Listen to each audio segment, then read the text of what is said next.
హరి ఓం. పరమేశ్వర స్వరూపైన సభకి నమస్కారం.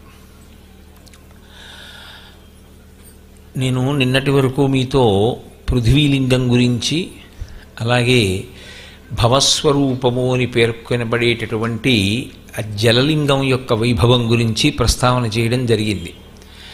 ఆ తరువాత స్తోత్రము చేయబడేటటువంటి లింగం అగ్నిలింగం. అసలు యథార్థమునకు సనాతన ధర్మాన్ని పాటించే వారందరూ కూడా అగ్ని ఆరాధకులు. మిగిలిన విశ్వాసాలకి సనాతన ధర్మంలో ఉండేవారికి ప్రధానమైనటువంటి వ్యత్యాసం ఎక్కడుంటుంది అంటే, మనం అగ్నిని చాలా విశేషంగా ఆరాధన చేస్తాం. దేవతలకి హవిస్సు ఇవ్వాలి అంటే ప్రధానమైన ఉపకరణం ఏది అంటే అగ్నిహోత్రమే. అందుకే ఆ అగ్నిహోత్రానికి వైశ్వానరుడని, హవ్యవాహనుడని అనేకమైనటువంటి పేర్లతో ప్రకాశిస్తూ ఉంటాడు. ఆ అగ్ని స్వరూపం అసలు మనుష్య జన్మ తరించడానికి కారణమై ఉంటుంది. ఎందుచేత నేను అంత గంభీరమైన మాట వాడాను అంటే, ప్రతి మనిషి కూడా పుట్టుకతోటి 3 రుణములతో పుడతాడు. అందులో మొట్టమొదటి రుణం దేవరుణం, రెండవ రుణం పితృరుణం, మూడవ రుణం ఋషి రుణం. ఈ 3 రుణములు నేను చెయ్యలేదండి అనడానికి ఉండదు, పుట్టుకతోనే ప్రతివారికి ఉంటాయి. ఈ 3 రుణముల నుండి వినిర్ముక్తుడు కాకపోతే, ఈ 3 రుణములను తీర్చుకోకపోతే ఆ వ్యక్తికి తరించేటటువంటి అవకాశం ఉండదు. తరించుట అన్న మాటకు అర్థం ఏమిటంటే సంసార సముద్రమును దాటుట అని. సంసార సముద్రము అంటే ఏదో సంసారమునందుండుట అని కాదు దాని బాహ్యార్థం. జనన మరణ చక్రమునందు వ్యవధానం లేకుండా తిరిగేటటువంటి ప్రక్రియ. మళ్ళీ పుట్టడం, మళ్ళీ మరణించడం, మళ్ళీ పుట్టడం, మళ్ళీ మరణించడం అని కొన్ని కోట్ల జన్మలు అలా ఉపాధి మార్చుకుని జీవుడు తిరుగుతూనే ఉంటాడు, చేసినటువంటి కర్మల యొక్క ఫలితములను అనుభవించడం కోసం. ఈ జనన మరణ చక్రం నుంచి విడుదల పొందడానికి ప్రధానమైనటువంటి సాధనం ఏది అంటే, ఈ 3 రుణములను తీర్చుకునేటటువంటి ప్రయత్నం చెయ్యాలి. అందులో కృతార్థుడు కావాలి. అందులో మొట్టమొదటి రుణము ఋషి రుణము. అంటే ఒక ప్రాతిపదిక కొరకు, ఒక అవగాహన కొరకు నేను అలా మాట్లాడుతున్నాను. మొదటిది ఋషి రుణంగా స్వీకరిస్తే, ఆ ఋషి రుణం తీర్చుకోవాలి అంటే ఋషిప్రోక్తమైనటువంటి వాంగ్మయాన్ని చదవాలి. ఆ వాంగ్మయాన్ని చదవకపోయినా ఆ వాంగ్మయాన్ని పిల్లలకైనా అథవా చెప్పాలి. పోనీ ప్రవచనం మాట అలా ఉంచండి, ఏదో ప్రవచనం చేయడం, ఉపన్యాసం చెప్పడం ఇవి పక్కన పెట్టండి. కనీసం చదవాలి. చదివినప్పుడు దాని యందు అనురక్తి కలిగినప్పుడు వేరొకరికి దాని గురించి మాట్లాడాలి. వేరొకరికి అన్నప్పుడు బయటవారి సంగతి వదిలేయండి, కనీసం కుటుంబ సభ్యులతోనైనా దాని గురించి పంచుకోవాలి. ఎందుకని అంటే, ఋషి మనందరిలాగే పుడతాడు, కానీ ఋషి యొక్క గణము వేరు సనాతన ధర్మంలో. అందుకే ఋషికి తర్పణ ఉంది. పూజ చేసినప్పుడు వ్యాసుణ్ణి స్మరించి, వ్యాసాది ఋషులకందరికీ కూడా నేను ఋషిగుం తర్పయాన్ అని ఆ ఋషులకు తర్పణ విడిచిపెడతారు జలాల్ని. తర్పణ పొందేటటువంటి అధికారం ఋషి గణం పొందింది. వాళ్ళు మంత్రద్రష్టలు. అంటే వాళ్ళు మంత్రములను వాళ్ళు కనిపెట్టలేదు. వాళ్ళు సమాధి యందున్నటువంటి సమయంలో భగవంతుని యొక్క వాణి వాళ్ళకి వినపడింది. అందుకే వేదాహమేతం పురుషం మహాంతం ఆదిత్యవర్ణం తమసస్తు పారే సర్వాణి రూపాణి విచిత్య ధీర నామాని కృత్వాభివదన్యదాస్తే అంటారు. సమాధిలో ఉన్నటువంటి ఋషికి వినపడినటువంటి మంత్రం ఏదున్నదో ఆ మంత్రమునకు ఆయన ద్రష్ట, ఆయన కనిపెట్టినవాడు కాడు, కానీ ఆయనకి వినపడింది. వినపడిన మంత్రం ఏ స్వరంతో వినపడిందో దాన్ని పరంపరాగతంగా తన శిష్యులకు అందిస్తాడు. అందుకే మీరు ఎప్పుడైనా మంత్రం చూస్తే దానికి ఒక ఋషి అధిదేవత ఉంటారు. అలా ఆ ఋషులు వేదమంత్రములన్నిటినీ కూడా సమాధి స్థితి యందు విని మన జాతికి ప్రమాణవాక్కుగా అందించారు. మనకి ప్రమాణం ఏది అంటే వేదమే ప్రమాణం. వేదము తెలియకపోతే అప్పుడు ఇంకొక 4 ప్రమాణములు అవుతాయి: శృతి, స్మృతి, పురాణము, శిష్టాచారము, ఆత్మ చెప్పినటువంటి మాట. అంటే లోపల నుంచి అంతరాత్మ ప్రబోధం ఏది వినపడుతుందో అది. మొట్టమొదటి ప్రమాణం వేదం. వేదము తెలియదు అంటే స్మృతి. అంటే వేదంలో ఉన్నటువంటి మంత్రములనే స్మృతికర్తలైనటువంటి కొంతమంది ఋషులు సంకలనం చేసి అందిస్తే అది స్మృతి అంటారు. గౌతమ మహర్షి ఏదో వేదంలోంచి కొన్ని మంత్రాల్ని తీసి సంకలనం చేసి అందిస్తే ఆయన పేరు మీద గౌతమ స్మృతి అంటారు. శృతి స్మృతి తర్వాత భూతద్దంలో పెట్టి ధర్మాన్ని చూపించేది పురాణం. పురాణానికి కూడా కర్తలు ఋషులే, వ్యాసాది ఋషులు, వాల్మీకి మొదలైనటువంటి వారు. కాబట్టి శృతి స్మృతి పురాణము శిష్టాచారము. శిష్టాచారము అంటే చదువుకున్నటువంటి పెద్దలు, శాస్త్రం తెలిసిన వాళ్ళు ఎలా ప్రవర్తిస్తారో అదే మనకి ఆదర్శం. మాకు శృతి తెలియదండి, స్మృతి తెలియదండి, పురాణం తెలియదండి అంటే పెద్దలు ఎలా ప్రవర్తించారో అలా ప్రవర్తించాలి. ఐదవది, పై 4 కూడా అందుబాటులో లేవు అంటే అంతరాత్మ ప్రబోధం. లోపల నుంచి అంతరాత్మ ఏం చెప్పిందో అది చెయ్యడం. ఈ 5 ప్రమాణములంటారు. ఈ 5 ప్రమాణములలో మనకి వేదమంత్రములు అందడానికి ప్రధానమైనటువంటి కారణభూతులు ఆ వాంగ్మయం రూపంలో మనకి రామాయణ భారత భాగవతాది ఇతిహాస గ్రంథములను అందించినటువంటి వారు ఋషులు. ఆ ఋషుల యొక్క రుణం తీరాలి అంటే మనం వాళ్ళు ఇచ్చినటువంటి వాంగ్మయం చదవాలి. వాళ్ళు నిస్వార్థపరులు ఇచ్చారు. వాళ్ళకి దాని వలన వాళ్ళు ఏం కోరుకోలేదు, మాకు బిరుదులు ఇవ్వాలని కానీ, మాకు సత్కారం చెయ్యాలని కానీ, లేకపోతే మాకేదో గండపెండేరం వెయ్యాలని కానీ, లేకపోతే మాకేమైనా తాంబూలం ఇస్తారా అని కానీ వాళ్ళు ఏం కోరుకోలేదు.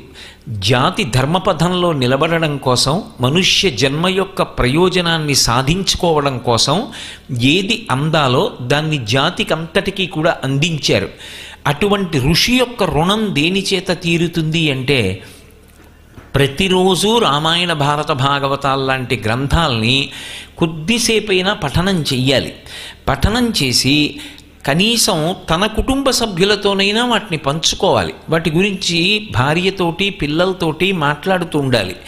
అలా చెయ్యలేదనుకోండి, అసలు ఋషిప్రోక్తమైనటువంటి గ్రంథాన్ని ఆదరించలేదు కనుక, చదవలేదు కనుక ఋషి రుణం తీరదు. ఋషి రుణం తీరకపోతే తరించేటటువంటి అవకాశం ఉండదు. అంటే జనన మరణ చక్రము నుండి విడుదల పొందడు. ఎందుకు పొందడు అంటే అసలు ధర్మం ఎలా తెలుస్తుంది?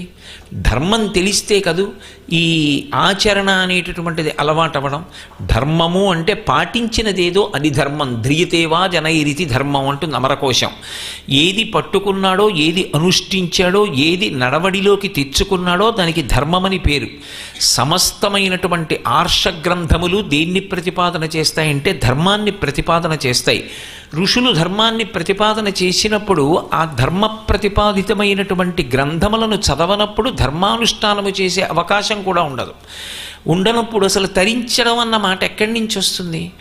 నాకు చదువు రాదండి అన్నారనుకోండి, కనీసంలో కనీసం ఇంట్లో రామాయణం ఉండాలి, ఇంట్లో భారతం ఉండాలి, ఇంట్లో భాగవతం ఉండాలి. అది ఎంత ఐశ్వర్యవంతమైన గృహం కానివ్వండి, ఇంట్లో రామాయణ భారత భాగవతాలు కనపడలేదనుకోండి, ఆ ఇంట్లో ఏదో వెలితి ఉన్నది అని గుర్తు. ఆ ఇంటిని ఋషులు ఆదరించారు. అది చదవకపోయినా కనీసం ఒక్క పువ్వు పెట్టి నమస్కారం అయినా చెయ్యాలి ఆ గ్రంథాల మీద. చదువు రాకపోతే వచ్చినవాడైతే కనీసం ఒక్క పద్యమైనా చదువుతూ ఉండాలి. దాని చేత ఋషి యొక్క రుణం తీరిపోతుంది. అంతకన్నా వాళ్ళు కోరుకునేది ఉండదు. చదివి మా పేరు మీద ఇది చెయ్యండి అని వాళ్ళు ఏం కోరరు. కాబట్టి ఋషి రుణం తీర్చుకోవాలి. దానికి వ్యక్తి ఒక్కడుగా సరిపోతాడు. ఏదో నేనుగా ఋషి రుణాన్ని తీర్చుకోవడానికి సరిపోతాను. ఆర్ష గ్రంథాలు చదువుకోవచ్చు. కానీ మిగిలిన 2 రుణాలు తీరాలి అంటే ధర్మపత్ని ఉండాలి. ఇది చాలా గంభీరమైనటువంటి ప్రతిపాదన. ధర్మపత్ని లేకపోతే మిగిలిన 2 రుణములు తీరవు. అందుకే ఆర్ష సంప్రదాయంలో, సనాతన ధర్మంలో ఈ 2 రుణములు తీరడానికి ఆమెని స్వీకరిస్తాడు కనుక ఆమెను ధర్మమునకు ఉపకరణము కనుక ధర్మపత్ని అని పిలుస్తారు తప్ప ఆమె కామపత్ని కాదు. ధర్మపత్ని సమేతస్య అంటారు. ఆమె పక్కన కూర్చుంది కాబట్టి కామము ధర్మము చేత ముడిపడుతుంది. ఒక వయసు వచ్చిన తరువాత మనసునందు కామము పొటమరిస్తుంది. పొటమరించినటువంటి కామము ధర్మము చేత ముడిపడాలి. ఆమె ధర్మబద్ధమైన క్షేత్రము. ఆమె యందు తన కామము ముడిపడింది కాబట్టి కొడుకు కూతురు అనేటటువంటి అర్థము కలుగుతుంది.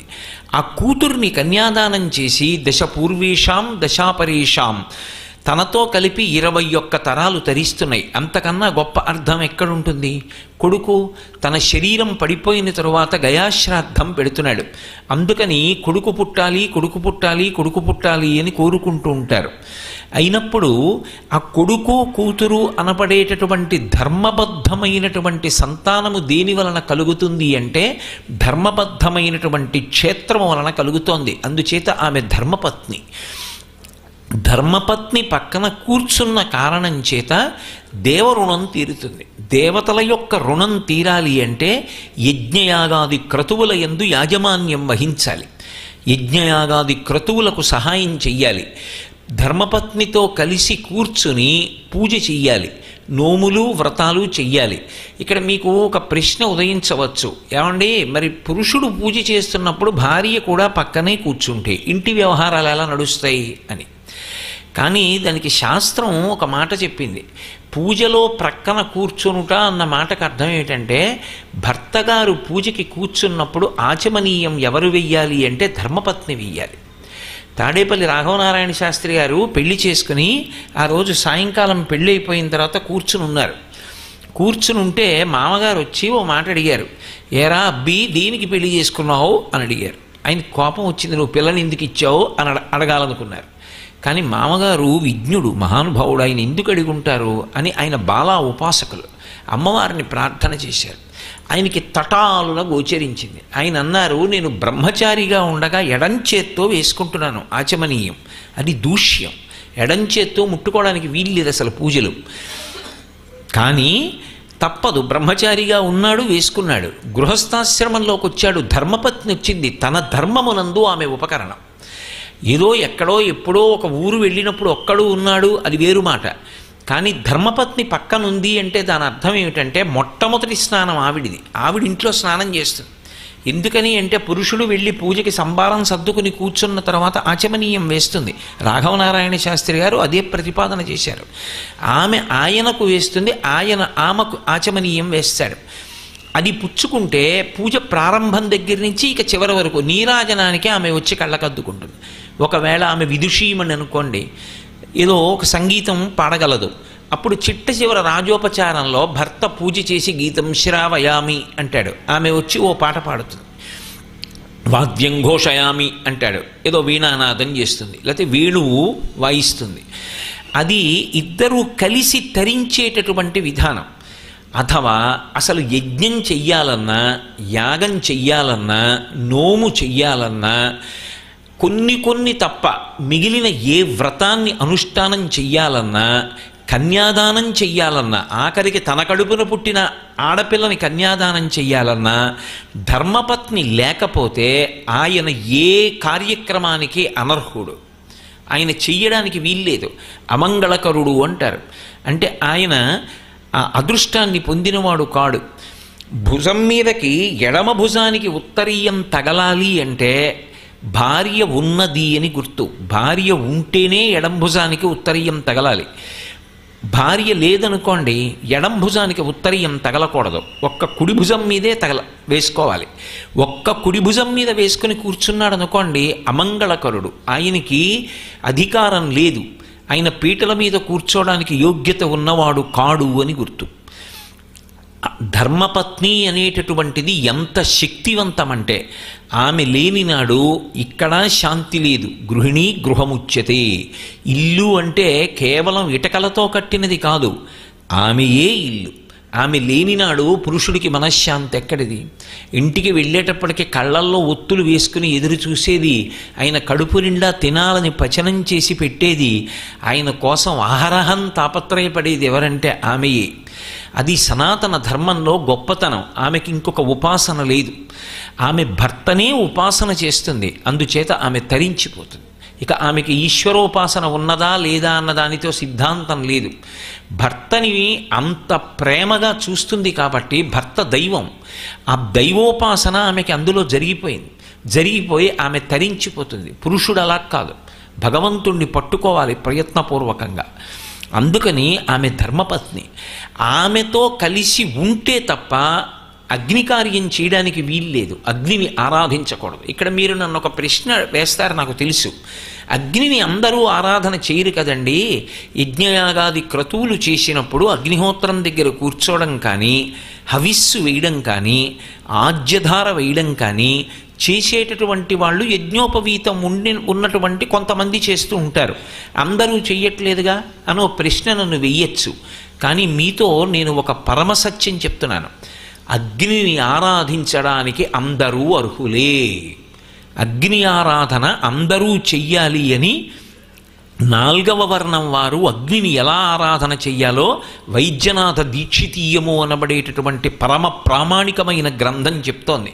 ఈ మధ్య నేను తంజావూరు వెళ్ళినప్పుడు సరస్వతీ మహల్ గ్రంథాలయంలోంచి దాదాపు 2 గంటలు ఎదురు చూసి ఇప్పుడు ఎక్కడ దొరకట్లేదు. ఆ వైద్యనాథ దీక్షితీయం తెప్పించి కొంతసేపు అందులో ఆ శ్రాద్ధ కర్మ నిర్వర్తించేటటువంటి విధానం, 4వ వర్ణం వారు అగ్నికార్యం చేసే విధానం గురించి కించిత్ సేపు పరిశీలించడం జరిగింది. ఎందుకంటే ఆ తర్వాత గ్రంథాలయం మూసివేసే సమయం అయిపోయింది. అది బయటికి పట్టుకెళ్ళి ప్రతి తీసుకునే అవకాశం లేదు. ఎప్పటిదో పరమ ప్రాచీనమైన ప్రతి వైద్యనాథ దీక్షితీయం ప్రకారం అందరూ అగ్నిని ఆరాధించవలసిందే. అగ్ని ఆరాధన యందు మినహాయింపు లేదు. పైగా అగ్ని ఆరాధన పక్కన ధర్మపత్ని లేనివాడు చెయ్యకూడదు. యజ్ఞయాగాది క్రతువులు చేసేటటువంటి అధికారం ఉండదు. అందుకే దేవరుణం తీరాలి అంటే పక్కన ధర్మపత్ని ఉండాలి. అందుకు ఆశ్రమం మారుతాడు, బ్రహ్మచర్యం నుంచి గృహస్థాశ్రమంలోకి వెడతాడు. అలాగే తర్వాత వచ్చేటటువంటి రుణం పితృరుణం. పితృరుణం అంటే తను పుట్టగానే తండ్రికి రుణపడతాడు. తండ్రికి రుణపడినటువంటి రుణం దేని చేత తీరుతుంది అంటే తాను కూడా సంతానమును పొందాలి. తాను కూడా సంతానమును పొంది, నేను సంతానమును పొందాను, నన్ను పితృరుణం నుంచి విముక్తుణ్ణి చెయ్యండి అని చెప్పడానికి కొంచెం ఎత్తైన ప్రదేశం నుంచి నీటిలోకి దూకుతారు. ఏ కట్టుబట్టలతో ఉండగా కొడుకు పుట్టాడన్న వార్త వింటాడో ఆ బట్టలతోటే దూకుతారు. దూకినప్పుడు నీరు కొంచెం ఇలా పైకి లేస్తుంది. ఆ లేచినప్పుడు ఆ నీటి యొక్క పడియ చూసి ఆ పైనుంచి పితృదేవతలు పితృరుణం నుంచి విముక్తం చేస్తారు అని వేదం. ఆ పితృరుణం తీరాలి అంటే కన్న సంతానము ధర్మబద్ధమై ఉండాలి. అందుకే వివాహక్రతువు ఎందు ప్రమాణం చేస్తాడు, ధర్మ ప్రజాపత్యర్థం, ఈమె ఎందు నాకు సంతానం కలగాలి. అది ధర్మబద్ధమైన సంతానం. కాబట్టి ఆమె లేకపోతే పితృరుణం నుంచి విముక్తి లేదు, ఆమె లేకపోతే దేవరుణం నుంచి విముక్తి లేదు. చాలామంది మెట్ట వేదాంతం మాటలు మాట్లాడుతుంటారు. ఏదో భగవంతుడి గురించి కొంత తెలుసుకున్నామండి, ఎందుకండి సంసారం, ఎందుకండి పెళ్ళి, మేం పెళ్లి చేసుకోమండి. అంతకన్నా దోషభూయిష్టమైనటువంటి మాట వేరొకటి లేదు. ఆజన్మ బ్రహ్మచర్యం అనేటటువంటి వ్రతం పాటించడం అంత తేలికైన విషయం కాదు. ఆజన్మ బ్రహ్మచర్యంలో ఉండేటటువంటి నియమాలు, దానికి ఉండేటటువంటి విశేషాలు తెలుసుకుంటే అంత సాహసానికి అసలు ఎవరూ పూనుకోరు. భగవంతుణ్ణి చేరుకోవడానికి తేలిక మార్గం ఇది అంటే ఆశ్రమం మారడమే. అందుకే బ్రహ్మచర్యం నుంచి గృహస్థాశ్రమంలోకి వెళ్ళి అగ్ని ఆరాధన చేస్తాడు. అసలు నిజానికి ఒకరికి ఇల్లాలైన తరువాత ఆమె యొక్క ప్రాథమికమైన హక్కు ఏది అంటే అగ్ని ఆరాధన. అది ఆమె హక్కు. ఆ హక్కుని భర్త తిరస్కరించాడనుకోండి, మీరు నన్ను క్షమించండి ఒక మాట అంటాను, మహాపాపకర్మ చేసినట్టు. ఎందుచేత అంటే వివాహ ప్రక్రియ యందు మంగళసూత్రం, అక్షతారోపణం అంటే తలంబ్రాలు పోసుకోవడం, మంగళసూత్రధారణ, ఇలాంటివి జీలకర్ర బెల్లం పెట్టుకోవడం, ఇలాంటి అంగములు ఉంటాయి. ఇవి సప్తపది లేకపోతే స్థాళీపాకం. ఇందులో కొన్ని బ్రహ్మముడి వేసిన తర్వాత అలాగే ఉంచి సూర్యోదయం తర్వాత కూడా చేయిస్తారు.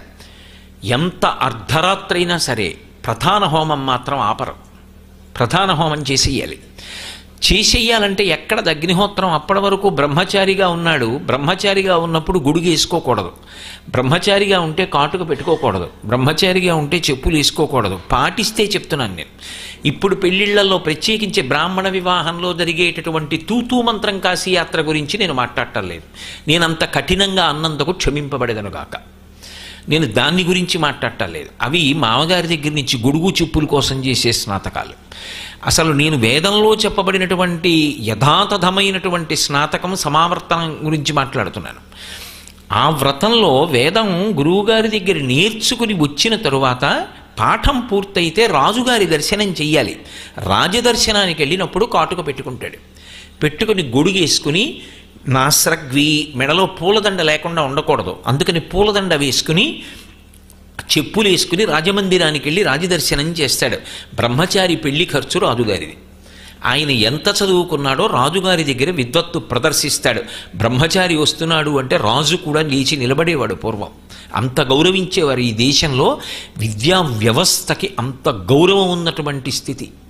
కాబట్టి అటువంటి బ్రహ్మచారి గృహస్థాశ్రమంలోకి వెళుతున్నప్పుడు కట్టు మీద కట్టు తప్ప కట్టు విప్పడం కాదు. ఆశ్రమంలో ఏదో బ్రహ్మచర్యం పోయిందనకూడదు, బ్రహ్మచర్యం పోదు. నేను సభాముఖంగా చెప్పడం సాధ్యం కానీ కొంతమంది పెళ్ళైన వాళ్ళు కూడా బ్రహ్మచారులే. పెళ్ళి అయి బ్రహ్మచారిగా జీవించవచ్చు. ఎలా? సంతానం కలగకుండా, భార్యని స్పృశించకుండా అని కాదు నా ఉద్దేశ్యం. భార్యతో కలిసి ఉండి సంతానాన్ని పొంది బ్రహ్మచారిగా బ్రతకగలిగినటువంటి భాగ్యాన్ని ఒక విధానము చేత పొందుతారు. అది నేను ఇప్పుడు సభాముఖంగా ప్రస్తావన చేసేది కాదు. కాబట్టి అలా కట్టు మీద కట్టు వేస్తారు. కట్టు మీద కట్టు అంటే కొన్ని పుల్లలు తీసుకొచ్చి రైతు ఏదో పొయ్యిలో పెట్టడానికి ఏం చేస్తాడంటే రెండు వైపులా కట్టి తల మీద పెట్టి ఇంటికి పట్టుకెళ్ళాలి. కొడుకుని పిలిచి అంటాడు, ఒరే నేను అలా వెళ్ళి చీకటి పడిన తర్వాత పాదు ముట్టుకోకూడదు, ఆనపకాయ కోసుకొస్తాను, నువ్వు ఈలోగా పుల్లలు కట్టు వేయి అంటాడు. కొడుకు చిన్నవాడు కదూ, ఆ పుల్లలకు అటు ఇటు రెండు తాటాకులు తీసుకొచ్చి తడప చేసి వాటిని గట్టిగా అని నొక్కి తిప్పి ముడేస్తాడు. ఇలా ముడేయరు, ఇలా తిప్పి ముడేస్తారు. తండ్రి వచ్చి చూస్తాడు, ఓసారి కదుపుతాడు, అబ్బే గట్టిగా లేదు. కానీ గట్టిగా లేదురా అన్నాడు అనుకోండి, చిన్నపుచ్చుకుంటాడు కొడుకు. అందుకే తండ్రి ఏం చేస్తాడంటే ఇంకో రెండు తడపలు తెచ్చి ఈ కట్టెల మోపు కింద నుంచి పెట్టి మళ్ళీ చుట్టి గట్టిగా బిగించి తన బలంతో తిప్పుతాడు. ఎప్పుడైతే తండ్రి కట్టేశాడో రెండో కట్టు విప్పలేదు, జారిపోతుంది. కట్టు విప్పలేదు, కట్టు జారింది. ఆశ్రమం మారడం కట్టు జారడమే తప్ప కట్టు విప్పడం కాదు. అందులో ఉన్న మర్మం మీరు గ్రహించాలి. కట్టు జారుతుందంతే. అలా ఆశ్రమం మారతాడు. ఎందుకు మారాలి అంటే దైవాన్ని చేరుకోవడానికి అదొక మార్గం. దేవరుణం పితృరుణం తీర్చుకోవడం కోసం మారతారు. అంతేకాని ఆ భారతీయ ధర్మం అంత గొప్పది. అందుకే భార్యాస్థానం అంత విశేషమైనటువంటి శక్తిని పొంది ఉన్నది. ఆమె లేనినాడు అసలు పురుషుడికి ఏ విధమైనటువంటి సుఖము కానీ సంతోషము కానీ లేవు. నేను మీతో ఒక పరమసత్యం చెప్పాలంటే ఇంటి ఐశ్వర్యం కానీ పురుషుడి కీర్తి కానీ ఎవరి చేతిలో ఉంటాయంటే ఆమె చేతిలోనే ఉంటాయి. అందుకే ఆమెకి ఇల్లాలు అని పేరు. ఇల్లాలు అంటే సమస్త ఐశ్వర్యము ఆమెదే. భర్త కీర్తివంతుడయ్యాడు అంటే దానికి కారణము ఆమెయే.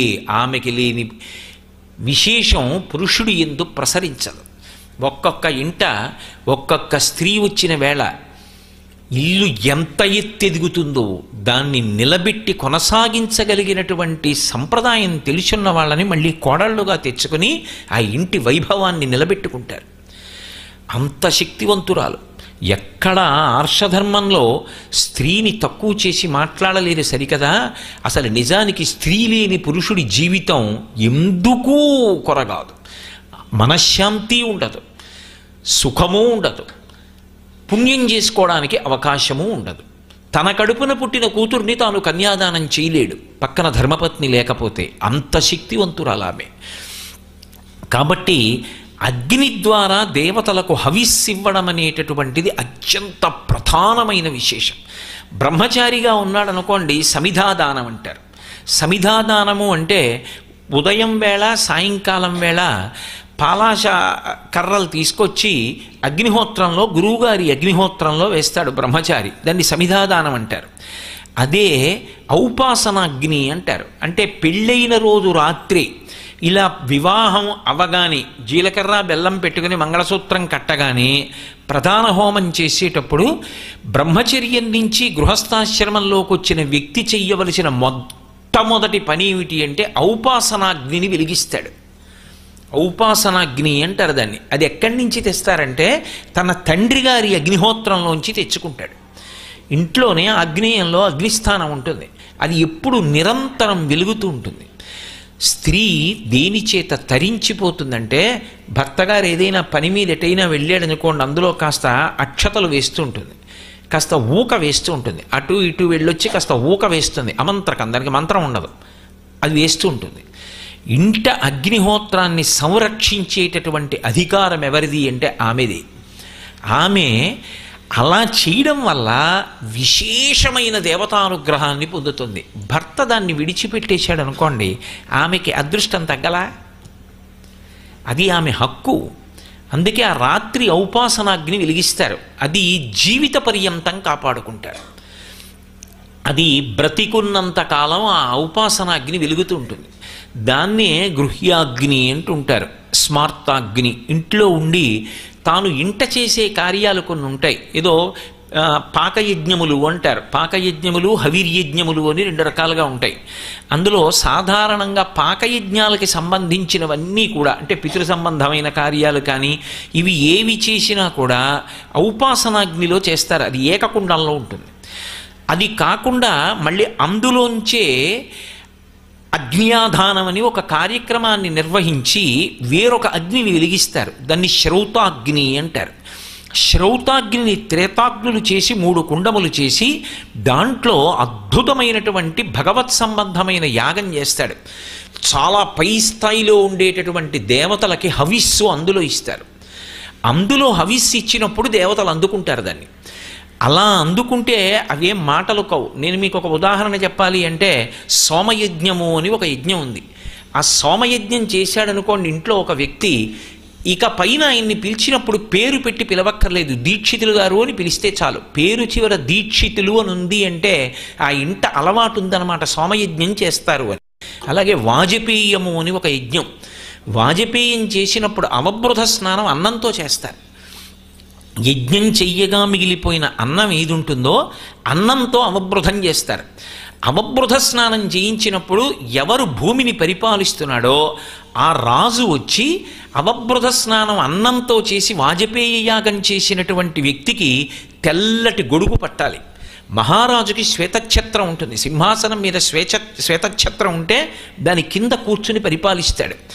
అటువంటి చక్రవర్తి కదిలి వచ్చి వాజపేయం చేసిన యజమానికి తెల్లగొడుగు పట్టాలి, అంత గొప్పది. అందుకే వాజపేయం చేశారు అని గుర్తేమిటంటే అలా చేసిన యజమాని పేరు చివర వాజపేయి అని కలుస్తుంది, అంటే వాజపేయం చేసిన మహానుభావుడు అని. అటువంటి వ్యక్తి ఎక్కడ ఉంటాడో అక్కడ పాడి పంటలకు కానీ వర్షాలకి కానీ లోటు ఉండదు అని. అగ్నిని ఎంత ఆరాధన చేస్తారంటే కొన్ని బ్రాహ్మణ కుటుంబాల్లో అసలు ప్రతి వసంత ఋతువులోనూ హోమం చేస్తారు, వసంత ఋతువులో హోమం చెయ్యకుండా ఉండరు. అందుకే అది నియమంగా ఉంటుంది కొన్ని కుటుంబాలకి, ప్రతి వసంత ఋతువులో చేయవలసిందే. అలా చేసే కుటుంబాలని ఏమని పిలుస్తారంటే ఏ వియ్యం వందేటప్పుడో లేకపోతే వాళ్ళ గురించి చెప్పేటప్పుడో వాళ్ళ ఇంటి పేరు అవి ప్రస్తావించరు, ఇంకా వారు ప్రతివసంత సోమయాజులు అంటారు. ప్రతివసంత సోమయాజి అంటే ప్రతి వసంత ఋతువులోనూ కూడా ఆయన యజ్ఞం చేస్తాడు, యజ్ఞం చెయ్యకుండా ఉండడు. అది కొంతమంది అయితే ఎంత నియమంగా చేస్తారంటే నిర్ధనులు అనుకోండి, డబ్బు లేదనుకోండి, వసంత ఋతువు ప్రారంభం కాగానే చైత్రమాసంలో భిక్షాటన చేస్తారు. అన్ని ఇళ్ల ముందు నిలబడి భిక్షాటన చేసి వచ్చిన ద్రవ్యంతో హోమం చేస్తారు. ప్రతివసంత సోమయాజి అంటారు. అగ్ని ఆరాధన అనబడేటటువంటి విషయం గురించి మీరు పరిశీలనం చేస్తే అసలు తరించడానికి ఈ జాతి అగ్నిని ఆరాధించినటువంటి విశేషాలు ఆశ్చర్యకరంగా ఉంటాయి. ఆ యజ్ఞం ద్వారా అగ్ని ద్వారా తాను తరిస్తాడు, తన చుట్టూ ఉన్న వాళ్ళని తరింపచేస్తాడు, తను ఉన్న దేశాన్ని కాపాడుకుంటాడు. అంతేకాదు తనకి జన్మనిచ్చినటువంటి వాళ్ళని కాపాడతాడు, వాళ్ళని రక్షిస్తాడు. అందుకే అగ్ని చేసేటటువంటి ఉపకారం గురించి, అగ్ని రూపంలో శంకరుడు చేసేటటువంటి ఉపకారం గురించి వ్యాస భగవానుడు లింగపురాణంలో ప్రస్తావన చేశాడు. హవ్యం వహతి దేవానాం కవ్యం కవ్యాసినామపి పాకంచ కురుతేవ నిహి శంకరస్యైవ శాసనాత్ అన్నాడు. 3 మహోపకారములను చేస్తూ ఉంటుంది అగ్ని. అగ్నికి పరమేశ్వరుడు ధర్మాన్ని నిర్ణయం చేశాడు. నువ్వు ఎప్పుడూ ఊర్ధ్వముఖంగా వెళ్ళాలి, నీరు అధోముఖంగా వెళ్ళాలి. అవి వాటి ధర్మం. నీరు ఇలా పోశాననుకోండి అధోముఖంగా వెడుతుంది, అందువల్ల ప్రాణములు నిలబడతాయి. కడుపు ఇక్కడుంది, నోరు ఇక్కడుంది, నీరు పైకి ఎక్కుతుంది అని ఈశ్వరుడు నిర్ణయం చేశాడు అనుకోండి, అసలు ఎలా నిలబడతాయి ప్రాణులు? కిందకి వెళ్ళాలి, అప్పుడే నీరు అంది ప్రాణాలు నిలబడతాయి. అగ్ని పైకి లేవాలి, లేస్తే వేడి ఒళ్ళంతా అందుకుంటుంది, పక్కలకి కిందకి వేడి అందుకుంటుంది. 1 2 అగ్నిహోత్రము యొక్క కీల పైకి లేచింది కాబట్టి హవిస్సుని అందుకుంటుంది, వేడి పైకి అందుతుంది. కిందకి వెళ్ళిపోతే ఎలా? అది ఈశ్వర శాసనం. దాని ద్వారా అగ్ని 3 ప్రధానమైన ఉపకారములు చేస్తూ ఉంటాడు. హవ్యం వహతి దేవానాం, ఇది ఒక గొప్ప ధర్మచక్రం తిరుగుతూ ఉంటుంది. సనాతన ధర్మంలో ఒక చక్రం తిరుగుతూ ఉంటుంది, ఇది ఆగకూడదు, నిరంతరం జరగాలి. అందుకే ఈ యజ్ఞములకు విభాగములు ఉన్నాయి, ఏది ఎప్పుడు చెయ్యాలి అన్నది. పూర్వం మార్గశీర్షమాస ప్రారంభం వచ్చింది అంటే కొత్త ధాన్యం రాగానే అగ్రాయణం అనేటటువంటి ఒక హోమం చేసేవారు. చేసి కొత్త ధాన్యాన్ని తీసుకొచ్చి వండి చిరు అంటారు, దాంతో హోమం చేస్తే తప్ప అన్నం తినేవారు కాదు. సాంబా అనేటటువంటి జాతికి చెందిన బియ్యం తినాలి అంటే మార్గశీర్షమాస ప్రారంభంలో ఆ యజ్ఞం చేస్తే తప్ప తినేవారు కాదు. ముందు దేవతలకి పెట్టి తినేవారు. దేవతలకు ఒక నియమం ఉంటుంది. దేవతలకు ఉండే నియమం ఏమిటంటే, వాళ్ళు అగ్ని ద్వారా ఇవ్వలేదనుకోండి దాన్ని పుచ్చుకోరు, దాన్ని వాళ్ళు తినరు. వాళ్ళు అలా చూస్తారంతే, చూసి సంతోషిస్తారు. భక్తితో పెట్టాడు, ఒకసారి అలా చూస్తారు, అంచేత ప్రసాదం అవుతుంది అది. కానీ వాళ్లే తినాలనుకోండి అది ఒక్క అగ్ని ద్వారానే వెళ్ళాలి. అందుకే హవ్యవాహన, హవ్యం అంటే ఈశ్వరుడికి అందించేటటువంటి పదార్థం. అది అగ్నియందు వ్రీల్చినటువంటి హవ్యమునందు మిగిలిన పదార్థాన్ని నియమంగా కొంతకాలం తిని బ్రతికిన వాడెవరుంటాడో వాడు గొప్ప శక్తి పొందుతాడు. మీరు మహాభారతాన్ని పరిశీలిస్తే కురుక్షేత్ర సంగ్రామంలో భీష్మాది వీరులను పడగొట్టాలి అంటే, రాజ్యాన్ని పొందాలి అంటే అంత తేలిక కాదు. అంత శక్తిని పొందడానికి ధర్మరాజు గారు ఏం చేశాడు అంటే, ప్రతిరోజు యజ్ఞం చేసి యజ్ఞంలో మిగిలినటువంటి హవిష్యాన్నం తింటుండేవాడు.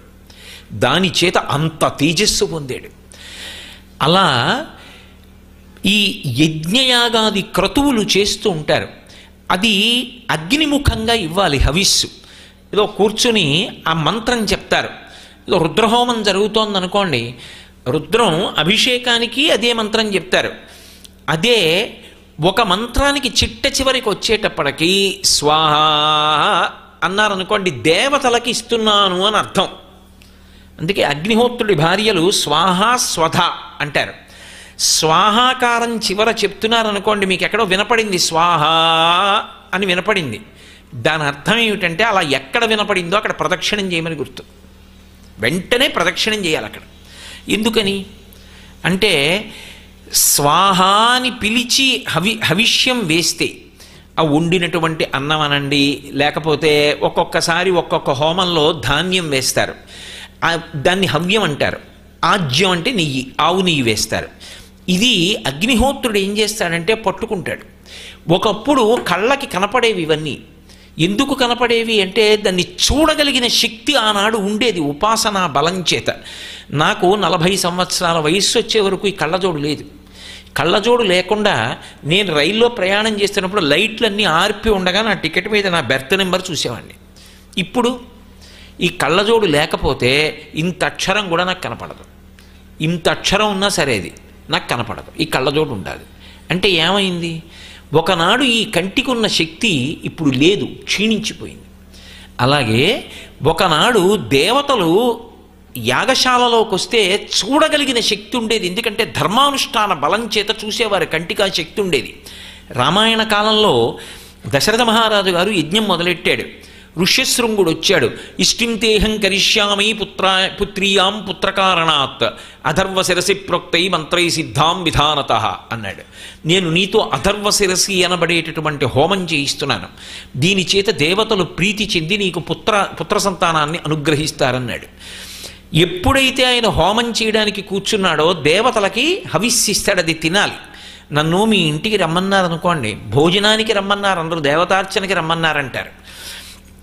రమ్మన్నారనుకోండి, నేను మీ ఇంటికి వస్తే కదా తినడం, నేను మా ఇంట్లో కూర్చుని ఎలా తింటాను? మీ ఇంట్లో పెట్టింది మా ఇంట్లో కూర్చుని తినలేనుగా. మీ ఇంట్లో వండింది మా ఇంట్లో తినగలనేమో, మీ ఇంట్లో నేను అన్నం తినాలంటే నేను మీ ఇంటికి రావాలి. దేవతలు హవిస్సు పుచ్చుకోవాలి అంటే ఎక్కడ హోమకుండ ఉందో అక్కడికి రావాలి. దేవతలకు లక్షణం ఉంటుంది, వాళ్ళు ఎక్కడికైనా వచ్చారనుకోండి, మీరు అడిగారా అడగలేదా చూడరు, వాళ్ళు ఉపకారం చేసి వెళ్ళిపోతారు, అది వాళ్ళ ధర్మం. ఒక పోలీస్ కానిస్టేబుల్ ఉన్నాడు అనుకోండి, ఆయన ఉపకారమే చేసుకుంటూ వెళ్ళిపోతూ ఉంటాడు. నేను ఒకసారి చూశాను, రోహిణీ కార్తెలో అసలు అడుగు తీసి వేయడానికి లేదు, అలా మండిపోతోంది, అంత ఎండ, శిరస్త్రాణం పెట్టుకుని నిలబడి ఉన్నాడు. అసలు ఈ వచ్చి వెళ్ళేటటువంటి వాహనాలను నియంత్రించడమే కష్టం, ఇంత పనిలో ఉన్నవాడు ఎలా చూశాడో పాపం. ఒక ముసలావిడ నించునుంది దాటలేక, గబగబా వెళ్ళి ఆవిడ చెయ్యి పట్టుకుని అవతల వైపుకి దాటించి వెళ్ళిపోయాడు. ఆయన ధర్మం అది, ఆయనకి సప్తధాతువుల్లో జీర్ణమైపోయింది. ఎప్పుడు 10 మందికి ఉపకారం చేస్తుండడం, తాను అంత ఎండలో అన్ని గంటలు నిలబడినా కూడా 10 మంది ఉపకారం కోసం, 10 మంది క్షేమం కోసం అలాగే నిలబడి ఉండిపోతాడు. ఆయనకు అలవాటైందా ఉపకార బుద్ధి, ఆయనకు కనపడిందా వృద్ధురాలు తీసుకెళ్ళాడు. దేవతలంతే, దేవతలు ఎక్కడికైనా వస్తే ఉపకారం చేసి వెళ్ళిపోతారు వాళ్ళు. అందుకే చూడండి, మహాభారతంలో దుర్వాసో మహర్షికి సేవ చేసింది కుంతిదేవి. సూర్యుణ్ణి చూసి పిలిచింది, ఆవిడకేం కోరిక లేదు అప్పుడు, సూర్యుడిని చూసి ఇలాంటి బిడ్డడుంటే అనుకుంది, ఇచ్చే వెళ్ళిపోయాడు అంతే. నువ్వు నన్ను పిలిచావు, నేను నీ కోరిక తీర్చి వెళ్ళాలి, కాబట్టి నీకు సంతానాన్ని అనుగ్రహించి వెడతాను అని చెప్పి సంతానాన్ని అనుగ్రహించి వెళ్ళిపోయాడు. కర్ణుడి వలన భారతం ఒక మలుపు తిరిగిపోలా. దేవతలు ఉపకారం చేస్తారు, స్వాహా అంటున్నాను అనుకోండి, ఈ కంటికి ఇవాళ చూడగలిగిన శక్తి లేదు, ధర్మానుష్ఠాన బలం పోయి, కానీ దేవతలు వస్తారు అక్కడికి. దేవతలు దేని చేత ప్రీతి చెందుతారు అంటే వారిని గౌరవిస్తే ప్రీతి చెందుతారు. గౌరవము అన్న మాటకు అర్థం ఏమిటంటే ప్రదక్షిణం, ప్రదక్షిణం చెయ్యాలి. ప్రదక్షిణం జన్మజన్మాంతర సుకృతం. ప్రదక్షిణం అంటే మన కుడి భుజం వైపు ఉండేటట్టుగా గుండ్రంగా తిరిగితే ప్రదక్షిణం అంటారు, అంతకన్నా గౌరవం ఇంకొకటి లేదు. అందుకే దేవాలయానికి వెళితే ప్రదక్షిణం చేస్తారు. అది శివాలయం ఒక లింగమే ఉందనుకోండి, అక్కడ పూర్ణ ప్రదక్షిణం చెయ్యకూడదు, సవ్యాపసవ్యం చెయ్యాలి గృహస్థు. బ్రహ్మచారి అనుకోండి పూర్ణ ప్రదక్షిణం చెయ్యొచ్చు, సన్యాసాశ్రమంలో ఉన్నవారు అనుకోండి అపసవ్య సవ్యం చేస్తారు. విష్ణువాలయం అనుకోండి అందరూ పూర్ణ ప్రదక్షిణం చెయ్యొచ్చు, ఏ ఆగమాన్ని బట్టి దాన్ని చెయ్యాలి. కాబట్టి ప్రదక్షిణం చుట్టూ తిరిగితే దాని చేత గుండ్రంగా తిరిగి రావడంలో దేవతల యొక్క అనుగ్రహం కలుగుతుంది. అది గౌరవ ప్రకటనం. యజ్ఞం జరుగుతున్న శాలకి ప్రదక్షిణం చేశారనుకోండి, దేవతలు మహదానందం పొంది ఆ వచ్చిన వాడిని కూడా అనుగ్రహిస్తారు. స్వాహ అన్నారంటే దేవతలకి హవిస్సిస్తున్నారు అని గుర్తు. అసలు ఇంకొక విచిత్రం ఏమిటంటే అగ్ని చెప్తుంది, ఎవరూ చెప్పక్కర్లేదు. ఒక యజ్ఞం జరుగుతుంటే ఎవరైనా మహాపురుషులు వచ్చారనుకోండి సభలోకి, వెంటనే అగ్ని లేచి ప్రదక్షిణంగా తిరుగుతుంది జ్వాల కుండంలో. అలా తిరిగింది అంటే నాలుక ఇలా చాపుతుంది, ఇలా చాపి గుండ్రంగా తిరిగిందనుకోండి కుండంలో, ఎవరో మహాత్ములు వచ్చారు అని గుర్తు, మీ కోరిక తీరుతోంది అని గుర్తు. నువ్వు ఎలా చెప్తున్నావు అంటారేమో, భాగవతంలో బలిచక్రవర్తి హోమం చేస్తున్నాడు, యజ్ఞం చేస్తుండగా ఎవరు యజ్ఞభృత్యజ్ఞకృత్యజ్ఞీ యజ్ఞభుక్ యజ్ఞసాధన యజ్ఞాంతకృత్యజ్ఞగుహ్యం అన్నమన్నాదయేవచ, ఆయనే యజ్ఞనారాయణుడు మహానుభావుడు. ఆ నారాయణ స్వరూపమే యజ్ఞస్వరూపం. అటువంటి మహానుభావుడు వామనమూర్తిగా సభలోకి వచ్చాడు. వచ్చేటప్పటికి అగ్ని ఏమైందంటే పైకి లేచి ప్రదక్షిణంగా తిరిగింది నాలుకలు చాపి. చూశాడు బలిచక్రవర్తి, ఆయన అన్నాడు, వడుగా ఎవ్వరివాడవెవ్వడవు సంవాసస్థలం వెయ్యది ఎడకున్ నీ వరుదించుటన్ సఫలమయ్యన్ వంశమున్ జన్మమున్ కడు ధన్యాత్ముడనైతి నా కోరికల్ కడతేరెన్ సుహృతంబులయ్య శిఖలున్ కళ్యాణమి కాలమున్ అన్నాడు. నువ్వు వస్తుంటే అగ్ని శిఖలు గుండ్రంగా తిరిగి పైకి లేచాయి. ఇది కళ్యాణం, ఇది గొప్ప కాలం. కాబట్టి నువ్వు వచ్చావు కాబట్టి నా కోరిక తీరుతోందనడానికి గుర్తు, నువ్వు మహాత్ముడవు అయి ఉంటావు అన్నాడు. యజ్ఞం జరుగుతున్నప్పుడు మహాత్ములు వస్తే అగ్ని పైకి లేస్తుంది. రెండో విషయం నేను చెప్పక్కర్లేదు. అందుకే మీరు కొన్ని చోట్ల చూడండి, అన్నిటికన్నా హోమం చేసేటప్పుడు చాలా కష్టం. జ్వాల ఎట్టి పరిస్థితుల్లో నిలబడడం కష్టమైన హోమం చండీ హోమం. ఎందుకంటే చండీ హోమం చేసేటప్పుడు అన్ని తడి పదార్థాలు వేస్తారు. అందులో పెద్ద పెద్ద పళ్ళు వేసేస్తారు, అరటిపళ్ళు వేస్తారు, ఇటువంటివన్నీ తీసుకెళ్ళి వేస్తే ఆకులు వేస్తారు, పువ్వులు వేస్తారు. వేసినప్పుడు అసలు ఆ జ్వాల పైకి లేవదు. కానీ బాలామంత్రం ఉపాసన ఉండి సప్తశతి పారాయణం అలవాటు ఉన్నటువంటి వారు దీక్షితులై మహాభక్తి తత్పరతతో సప్తశతి పారాయణం చేస్తూ చండీ హోమం చేస్తే అంత పదార్థాలు వేసేస్తున్నా సరే, ఏదో నేను గొప్పకి చెప్పడానికి చెప్పట్లేదు, శారదా నవరాత్రుల్లో మేము చండీ హోమం చేస్తుంటే, మేమంటే నేను కాదు, ఆ చేయించేటటువంటి వ్యక్తి భక్తి చెప్తున్నాను, నా గొప్ప కాదు అది. డజన్లు తీసుకెళ్ళి కమలాఫలాలు యాపిల్ పళ్ళు వేసేస్తున్నా సరే, వేసేసిలా చూస్తే ఉండవు. అగ్ని జ్వాల అలా లేచి తింటుంది, నాలుకలతో పుచ్చుకుంటుంది. అంటే అతని స్వరం, అతని భక్తి అటువంటివి, అతని ఉపాసన అటువంటిది, అందుకు పుచ్చుకుంటుంది. అగ్ని చెప్పేస్తుంది. అగ్ని ద్వారా అంతటి శ్రేయస్సు కలుగుతుంది. అదేం మాటలు కాదు అగ్ని ఆరాధన అంటే. అందుకే ఆ అగ్నిని ఆరాధించకుండా ఉండరు. గృహిణి కూడా అగ్ని ఆరాధకురాలే. అందుకే ఆమె పొయ్యి వెలిగించేటప్పుడు ఒక నియమం ఉంది. ఇంట పొయ్యి వెలిగించేటప్పుడు ఇల్లాలు మాత్రమే వెలిగిస్తుంది పొయ్యిని. ఇంట పొయ్యిని మొట్టమొదట వెలిగించే అధికారం ఎవరిది అంటే ఇంటి యజమానురాలిది. కొన్ని ప్రత్యేక కారణాల చేత తప్ప అసలు యజమాని పొయ్యి వెలిగించడు, ఆమె వెలిగిస్తుంది. పురుషుడైతే తలస్నానం చేయకుండా ముట్టుకోకూడదు అగ్నిని. స్త్రీకి ఒక మినహాయింపు ఉంది. ఆమె తల మీద 3 మాటలు నీళ్లు చల్లుకుంటే చాలు, ఆమె స్నానం చేసినట్టు. ఆమె నిద్రపోయి లేచి ఇంకా స్నానం చేయకపోయినా సరే 3 మాటలు నీళ్లు చల్లుకుని అగ్నిని వెలిగించవచ్చు. కానీ నియమం ఏమిటంటే వంట పొయ్యి మీద వంట చేసింది కుడి పక్కకి దింపకూడదు. ఎందుకని అంటే తూర్పుకి తిరిగి కదా వంట చేస్తారు. తూర్పుకి తిరిగి వంట చేసినప్పుడు ఏ పదార్థాన్నైనా ఎడం వైపుకే దింపాలి తప్ప కుడివైపుకి దింపారనుకోండి ఇంకా ఇంట దేవతలు పుచ్చుకోరు. ఎందుకు పుచ్చుకోరు అంటే మీరు తూర్పుకి తిరిగి కుడివైపుకి దింపితే పదార్థం ముందు ఎటువైపుకి దిగింది, దక్షిణానికి దిగింది. దక్షిణానికి దిగితే పితృదేవతలు తీసుకుంటారు. అందుకే యజ్ఞకుండం దగ్గర కూర్చుని ఈ హోమం మొదలుపెట్టే ముందు ఆ హవిష్య పాత్రాన్ని ఏం చేస్తారంటే ముందు ఒకసారి ఉత్తర దిక్కుగా జరుపుతారు. అంటే ఇది స్వాహాకారంతో ఇస్తున్నాను, దేవతల కోసం నిర్దేశింపబడింది అని. రోజు కుడివైపు దింపుతున్నారనుకోండి, రోజు పితృదేవతలు తింటే ఆ ఇంట రోజు ఏం చేస్తున్నట్టు? పితృశేషం తింటున్నట్టు, శ్రాద్ధకర్మ జరుగుతున్నట్టు. అది ఎడం వైపుకి దింపారనుకోండి ఉత్తరానికి దిగుతోంది. ఉత్తరానికి దింపుతున్నారంటే దేవతలకు యోగ్యమైంది. అంటే అప్పుడు యజమాని దాన్ని నైవేద్యం పెట్టుకు తింటాడు, అది దేవతలకు అంది ప్రసాదం అవుతుంది, ఇల్లు వృద్ధిలోకి వస్తుంది. అందుకే ఇంటి ఇల్లాలి మీద ఇవన్నీ ఆధారపడున్నాయంటుంది శాస్త్రం. కాబట్టి ఆమె కూడా అగ్ని ఆరాధకురాలే. ఇప్పటికీ కొన్ని ఇళ్లల్లో ఒక సత్సంప్రదాయం ఉంది. ఇంట్లో వంట పూర్తయిపోయిన తర్వాత వంట దింపి 1-2 మెతుకులు చేతిలోకి తీసుకుని ఒక్క నేతి చుక్క వేసుకుని బల్జేపల్లి వారు సత్యహరిశ్చంద్రీయంలో చేసిన పద్యం చదువుతూ ఉంటారు. ద్విషద్వర్గము నీ ముఖంబునన సంతృప్తిన్ గాంచు నీచుగాస్తవములు శృతులు జగదాంతర్వ్యామివని అని ఆ పద్యం చదివి ఆ నేతి మెతుకులు జ్వాల మీద వేసి మాడిన తరువాత మళ్ళీ పొయ్యి నిధనం చేస్తారు. అంటే అగ్నిని ఆమె కూడా అమంత్రకంగా మంత్రం లేకుండా ఆరాధన చేసి కృతజ్ఞత చెప్తుంది. నా భర్త తేజస్సు నిలబెట్టు, నా బిడ్డల ఆరోగ్యం నిలబెట్టు, నేను ఇలా వండుతూనే ఉండాలి, వాళ్ళు తింటూనే ఉండాలి, వంట పెరగాలి తప్ప తరగకూడదు. తాను, తన భర్త, అత్తగారు, మామగారు, కొడుకు, కూతురు తిన్నారు. తర్వాత కోడలు రావాలి, మనవలు రావాలి, మునిమనవలు రావాలి, అతిథులు రావాలి. ఇంట వంట ఎంత పెరిగి ఎంతమంది తింటున్నారో అంత శ్రియం, అంత ఐశ్వర్యం కలుగుతోందని గుర్తు. అతిథి దొరుకుతాడండి.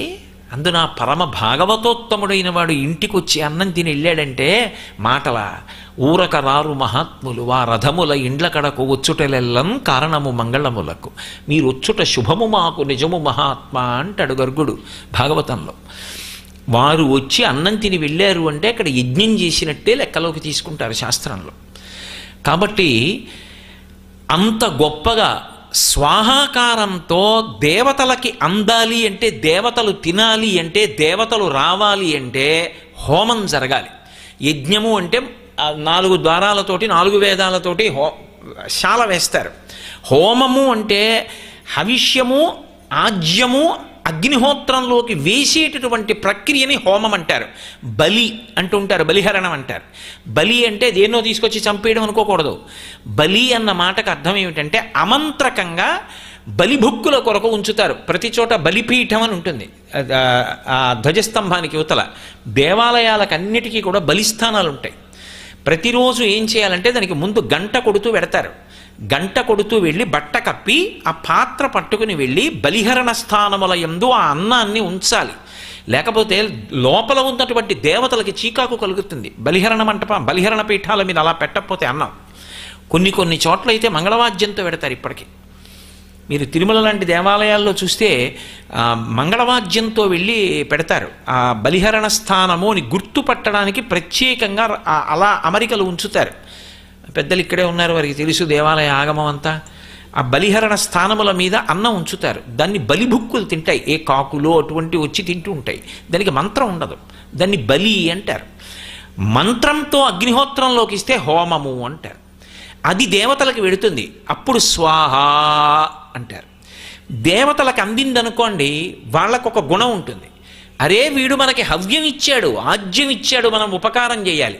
మనం ఏమీ అడగకపోతే, మనం అసలు ఏమీ అడగలేదనుకోండి, అన్నీ ఇచ్చేస్తారు. కామ్యకర్మ అని ఉంటుంది. అందుకే వేదం 3గా విభాగం చేసింది కర్మల్ని. నిత్యకర్మ, నైమిత్తిక కర్మ, కామ్యకర్మ అని. హోమం కూడా కామ్యంలోకి వెళ్ళిపోతాయి ఒక్కొక్కసారి. కొన్ని నైమిత్తికాలు ఏమీ కోరుకోరు. నిత్యకర్మ చిత్తశుద్ధి కొరకు, ప్రతిరోజు సంధ్యావందనం చేస్తాడు. దేనికి అంటే చిత్తశుద్ధి కొరకు. నైమిత్తికము, గ్రహణం వచ్చింది స్నానం చేశాడు, నైమిత్తికం. గ్రహణ స్నానం నైమిత్తిక స్నానం. కామ్యకర్మ, ఏదో నాకు మనవడు పుట్టాలని చెప్పి నేను హోమం చేశాను, దాన్ని కామ్యకర్మ అంటారు. అప్పుడు ఏది చేస్తున్నా దేవతలకు అందాలి అంటే స్వాహ అంటే దేవతలకు ఎడుతోందని గుర్తు. స్వధా అన్నారనుకోండి, పితృదేవతలకు ఎడుతోందని గుర్తు. శరీరం విడిచిపెట్టేసిన వాళ్ళు 3 తరాల పాటు పితృలోకంలో ఉంటారు. వారికి అందుతుంది. అలా ఎలా అందుతుందండి? ఇక్కడ అగ్నిగుండంలో వేసింది అక్కడికి ఎలా అందుతోందండి అంటే, హైదరాబాద్లో ఉన్న మీ అబ్బాయికి విశాఖపట్నంలో మనీ ఆర్డర్ కడితే ఎలా పెడుతోంది? ఇది నువ్వు పెట్టుకున్న వ్యవస్థ కాబట్టి నమ్మకం ఉందా? దేవతలు పెట్టిన వ్యవస్థ మీద నీకు నమ్మకం లేదా? ఇక్కడ కట్టిన మనీ ఆర్డర్ అక్కడ అందితే, ఇక్కడ అగ్నిహోత్రంలో ఇచ్చినటువంటి కవ్యం అక్కడ పితృదేవతలకు అందదని చెప్పడానికి నువ్వెవరు? శాస్త్రం ప్రమాణం. తస్మాత్ శాస్త్రం ప్రమాణంతే కార్యాకార్య వ్యవస్థితం. శాస్త్రాన్ని ప్రమాణం చేసి నా స్వయం బుద్ధికి తోచిన విషయం నేను ప్రతిపాదించట్లేదు. పితృదేవతలకి అందాలి అంటే అగ్నిహోత్రము సాధనం. కాబట్టి అది దేవతలకి ఉపకారం చెయ్యాలి అంటే హవ్యం వహతి దేవానాం కవ్యం కవ్యాసినామపి అంతటినీ కూడా ఒక యజ్ఞశాలగా చూశారు శంకరాచార్యుల వారు. యజ్ఞశాలకి ఏం చేస్తారు? 4 వైపులా 4 వేద ద్వారములను పెడతారు. అలా శంకరాచార్యుల వారు 4 దిక్కుల 4 పీఠములు పెట్టి దీన్ని యజ్ఞశాలగా భావించారు. అందుకే తూర్పున జగన్నాథులో గోవర్ధన పీఠము, పడమర ద్వారకలో కాళికాపీఠము, ఉత్తరమున బదరికాశ్రమములో జ్యోతిపీఠము, దక్షిణమున శృంగగిరిలో శారదాపీఠము ఉంచి కామకోటి పీఠానికి తాను ఆధ్యక్షం వహించారు. కాబట్టి ఇప్పుడు 4 వైపులా 4 పీఠములను ఉంచారు. 4 పీఠముల నుంచి మధ్యలో ఉన్నది యజ్ఞభూమి, కర్మభూమి, వేదభూమి. ఇక్కడ హవిస్సిస్తే ఏమవుతుంది అంటే, ఇంట్లో పూజామందిరంలో పూజ చేస్తే ఇంట్లో వాళ్ళు, ఇంట్లో ఉన్న వాళ్ళ బంధువులు ఎక్కడున్నా సంతోషంగా ఉన్నట్టు, విశ్వం పుష్టం గ్రామే అస్మిన్ అనాతురం, సమస్త విశ్వము సంతోషిస్తోంది. దేనివల్ల? ఇక్కడ జరిగినటువంటి యజ్ఞము వలన. దేవతలకు అందితే దేవతలు సంతోషించి వేళ పట్టున వర్షం కురిపిస్తారు. పాడి పంట, విద్య, వైభవం, సౌభాగ్యం, బిడ్డలు అన్నీ కోర్కెలు తీరేటట్టుగా అనుగ్రహిస్తారు. కాబట్టి ఇప్పుడు అదొక ధర్మచక్రం. నీకు మళ్ళీ పంట వచ్చింది, మళ్ళీ యజ్ఞం చేస్తావు, యజ్ఞంలో హవిస్సు అందుకుంటారు, మళ్ళీ వర్షం కురిపిస్తారు, కోర్కెలు తీరిస్తారు, మళ్ళీ నువ్వు సంతోషం పొందుతావు, మళ్ళీ యజ్ఞం చేస్తావు. ఆ చక్రం తిరుగుతూనే ఉంటుంది. ఈ చక్రం ఆగిపోతే వైకలభ్యాలు వస్తాయి. ఇప్పుడు ఈ చక్రానికి ఆధారమేది? యజ్ఞము. యజ్ఞమునకు ఆధారమేమి? అగ్ని. అగ్ని లేకుండా యజ్ఞం లేదు. ఆ అగ్నికి అంత ప్రాధాన్యత ఉంది. పితృదేవతలకి అంది తీరాలి, లేకపోతే వాళ్ళు ఆగ్రహిస్తారు.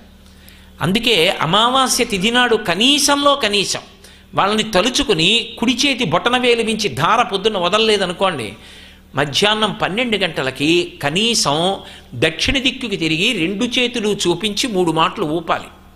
వాళ్ళు వస్తారు మధ్యాహ్నం, నాన్నగారు నా దగ్గర ఏమీ లేదు, మీకేమి ఇవ్వలేకపోయాను, క్షమించండి అని 3 మాటలు చేతులన్నా ఊపాలి కనీసం. శాస్త్రం అలా విధించింది. కాబట్టి పితృదేవతలకి అందాలన్నా అగ్నిహోత్రము ద్వారానే వెడుతుంది. అలాగే పాకంచ కురుతే వహ్ని, ఆఖరికి మన ఇంట మనం అన్నం తిని శక్తి పొందాలి అంటే అగ్ని మన ఇంటి మొట్టమొదటి వంట బ్రాహ్మణుడు. ప్రతి ఇంటిలో వంట బ్రాహ్మణుడు ఎవరు అంటే అగ్నిహోత్రుడు. ఆయన కర్మ కాదు, శంకరుడు అగ్నిహోత్రంగా ఉన్నాడు కాబట్టి ఉపకారం చేస్తున్నాడు. శివ అని అందుకే అన్నారు, మహోపకారం చేస్తాడు. అన్నం తిని ఆయన్ని తిడితే, ఏ అన్నం ఆయన ఉడికించి పెట్టాడో ఆ శక్తి వలన ఆయన్ని తిడితే అంతకన్నా దోషం ఇంకొకటి ఉంటుందా? అంతకన్నా అన్యాయం లోకంలో ఇంకోటి ఉంటుందా? అందుకే ఆయన అగ్ని రూపంలో ఉండి పచనం చేస్తున్నాడు. బియ్యం బోలెడన్ని ఉన్నాయి, అగ్నే లేదు, ఏమైపోతుంది? ఉడుకుతుందా అన్నం? కాయగూరలు ఉన్నాయి, ఉడకడానికి అగ్నిహోత్రమే లేదు, తినగలడా? అజీర్ణం వస్తుంది. బియ్యము పచ్చి వంకాయ కలిపి నవిలి తింటే అయినా ఎంత తింటాడు? అదే ఉడికితే తింటాడు, దానికో రుచి వస్తుంది పచనంలో. అది చేసేటటువంటి బ్రాహ్మణ రూపంలో, వంట బ్రాహ్మణ రూపంలో ప్రతి ఇంట ఉండి అనుగ్రహిస్తున్నవాడెవరంటే శంకరుడు అనుగ్రహిస్తున్నాడు అగ్ని రూపం. అందుచేత ఇప్పుడు ఆయన 3 మహోపకారములను చేస్తున్నాడు. ఈ 3 మహోపకారముల ద్వారా 1 దేవతలకు హవిస్సు వెడుతోంది, 2 పితృదేవతలకు కవ్యము వెడుతోంది, 3 పాకంచ కృతే వహ్ని, ప్రతి ఇంట వంట. ఈ 3 రూపాలలో ఉండి లోపల ఒక అగ్ని రూపంలో ఉండి మనం తిన్న పదార్థాన్ని పచనం చేస్తున్నాడు, లోపల మళ్ళీ జీర్ణం చేస్తున్నాడు. ఇప్పుడు ఎంతటి మహోపకారాన్ని ఆయన చేస్తున్నాడు? ఇది అగ్నికి సంబంధించినటువంటి విశేషం. అందుకే పెళ్ళినాడు పెళ్ళి అయిన రాజు మొట్టమొదట తండ్రి గారి అగ్నిహోత్రంలోంచి తను అగ్నిహోత్రం వెలిగించుకుంటాడు, ఔపాసనాగ్ని అంటారు. అది 2 కారణముల చేతనే ఆపేస్తారు. 1, సన్యాసాశ్రమం స్వీకరిస్తే ఔపాసనాగ్ని నిధనం చేసేస్తారు. 2, శరీరం వదిలిపెట్టేశాడు అనుకోండి, ఆ వ్యక్తి శరీరం విడిచిపెట్టేస్తే ఆయన ఏ ఔపాసనాగ్నిని ఇన్నాళ్ళు ఆరాధించాడో దాన్నే కొడుకు ముందు పట్టుకుని వెడతాడు. పట్టుకెళ్ళి చిట్ట చివర ఒక మంత్రం చెప్తాడు. జాతవేదుడు అని పేరు ఆయనకి, అగ్నిహోత్రుడికి. ఆయన వలననే కదా ఐశ్వర్యం వస్తుంది. అందుకని ఆయనతో అంటాడు, మా నాన్నగారు బ్రతికున్నంత కాలం నిన్ను ఎంతో గౌరవంతో సేవించారు, హవిస్సిచ్చారు, మా అమ్మగారు ఊక వేశారు, అక్షతలు వేశారు, నిన్ను కాపాడుకున్నారు. మా నాన్నగారు శరీరం వదిలిపెట్టేశారు. మా నాన్నగారు ఏ అగ్నిని ఆరాధించారో దాన్ని తీసుకొచ్చాను. ఓ అగ్నిహోత్రుడా, చితిని వెలిగిస్తున్నాను. మా తండ్రి గారు ఇన్నాళ్ళు నీకు హవ్యములనిచ్చారు, ఆజ్యమునిచ్చారు. ఇప్పుడు మా తండ్రి గారినే హవ్యంగా ఇచ్చేస్తున్నాను, తీసేసుకో. నీకు ఆజ్యం వేసినప్పుడు భగ్గున ఎలా మండించి తిన్నావో అలా మా నాన్నగారి శరీరాన్ని కాల్చక బాధ పెట్టవద్దు. భగ్గున కాల్చి బ్రహ్మాండమనందు ఐక్యం చేసి ఆయనకి ఉత్తమ లోకములను కటాక్షించమని ప్రార్థన చేసి తండ్రి శరీరాన్ని చితి ఎందు వ్రేలుస్తాడు కొడుకు. అంటే మీరు ఒక్క మాట చెప్పండి, అసలు అగ్నితో మొదలై అగ్నితో పరిసమాప్తమైపోతుంది సనాతన ధర్మంలో వ్యక్తి జీవితం. అగ్ని ఆరాధనమునకు అంత శక్తి ఉంది. అగ్ని ఆరాధనమే శివారాధనం. ఆ అగ్నిగా ఉండి ఉపకారం చేస్తున్నవాడెవరు అంటే మహానుభావుడైనటువంటి పరమేశ్వరుడే చేస్తున్నాడు. శంకర భగవత్పాదులు పంచాయతన పూజా విధానాన్ని ప్రవేశపెట్టారు. పంచాయతన పూజ అంటే ప్రతి వారి ఇంటి పూజలో కూడా 5 మూర్తులు ఉండాలి. వారి సంప్రదాయాన్ని బట్టి ఎవరు ప్రధానులైతే వారు మధ్యలో ఉంటారు. 5 మూర్తులు మాత్రం తప్పకుండా ఉంటాయి. ఎవరు అంటే మొట్టమొదట శివుడు, 2 గణపతి అంటే విఘ్నేశ్వరుడు, 3వది అంబిక, 4 సూర్యుడు, 5 విష్ణువు. ఇందులో నేను గాణాపత్యానికి చెందినవాడిని అనుకోండి, విఘ్నేశ్వరుణ్ణి ప్రధానంగా పూజిస్తాననుకోండి, విఘ్నేశ్వరుణ్ణి మధ్యలో పెట్టుకోవాలి. మిగిలిన 4కి దిక్కులు నిర్ణయింపబడి ఉంటాయి. ఆ దిక్కులలో మిగిలిన 4 ఉండాలి. నేను శైవుణ్ణి అనుకోండి, శివుడు మధ్యలో ఉంటాడు. మిగిలిన 4 గణపతి, సూర్యుడు, అంబిక, విష్ణువు 4 ఉంటారు. నేను విష్ణు ఆరాధకుడిని అనుకోండి, విష్ణువుని ప్రధానంగా ఆరాధన చేస్తే విష్ణువు మధ్యలో ఉంటారు. గణపతి, శివుడు, అంబిక, సూర్యుడు చుట్టూ ఉంటారు. ఇప్పుడు నేను శివారాధకుడిని అనుకోండి, నేను శైవుణ్ణి అనుకోండి, నేను పరమశివుడి పాదాలు పట్టుకుని ఒక్క తుమ్మి పువ్వు వెయ్యాలంటే ఈ 4 అనుమతి లేకుండా లోపలికి వెళ్ళలేను. ఈ 4 ఆరాధించి వెళ్ళాలి. అందుకే శంకరుల పూజా విధానంలో భేదభావాలకి అవకాశం ఉండదు. ఒక స్థాయికి వెళ్ళిపోయిన తర్వాత ఈ 4 అది ఒక్కటే, అభేద భావన అంకురిస్తుంది. ఏ పూజ చేయండి, ఏ నైమిత్తిక తిథి రానివ్వండి, అవి తప్ప ఇంకొకటి అవసరం లేదు. మహాశివరాత్రి వచ్చింది, శివుడు ఉన్నాడు. కృష్ణాష్టమి వచ్చింది, విష్ణువు ఉన్నాడు. శ్రీరామనవమి వచ్చింది, నరక చతుర్దశి వచ్చింది, అమ్మవారు ఉంది. అసలు ఇంకా కొత్తగా ఇంకొక మూర్తిని పెట్టరు. అందుకే ఈ 5 మూర్తులతోటే పూజ ఉంటుంది. కానీ ఇక్కడ ఒక తమాషా ఉంది. ఏమిటంటే శంకరాచార్యుల వారు షణ్మత స్థాపనాచార్యుల వారు, వారు 6 మోక్షప్రదాతలుగా నిర్ణయం చేశారు. వీరి 6 ఆరాధన మోక్షమును కూడా ఇవ్వగలదు. కాబట్టి అవి పరబ్రహ్మస్వరూపాలు, అవి పతాక స్థాయిలో నిలబడతాయి. ఇంకా అంత గొప్పగా చెప్పబడినటువంటి 6 మూర్తులు ఏవి అంటే పరమేశ్వరుడు, పరమశివుడు, అంబిక అమ్మవారు, శ్రీ మహావిష్ణువు, గణపతి, సూర్యుడు, సుబ్రహ్మణ్యుడు.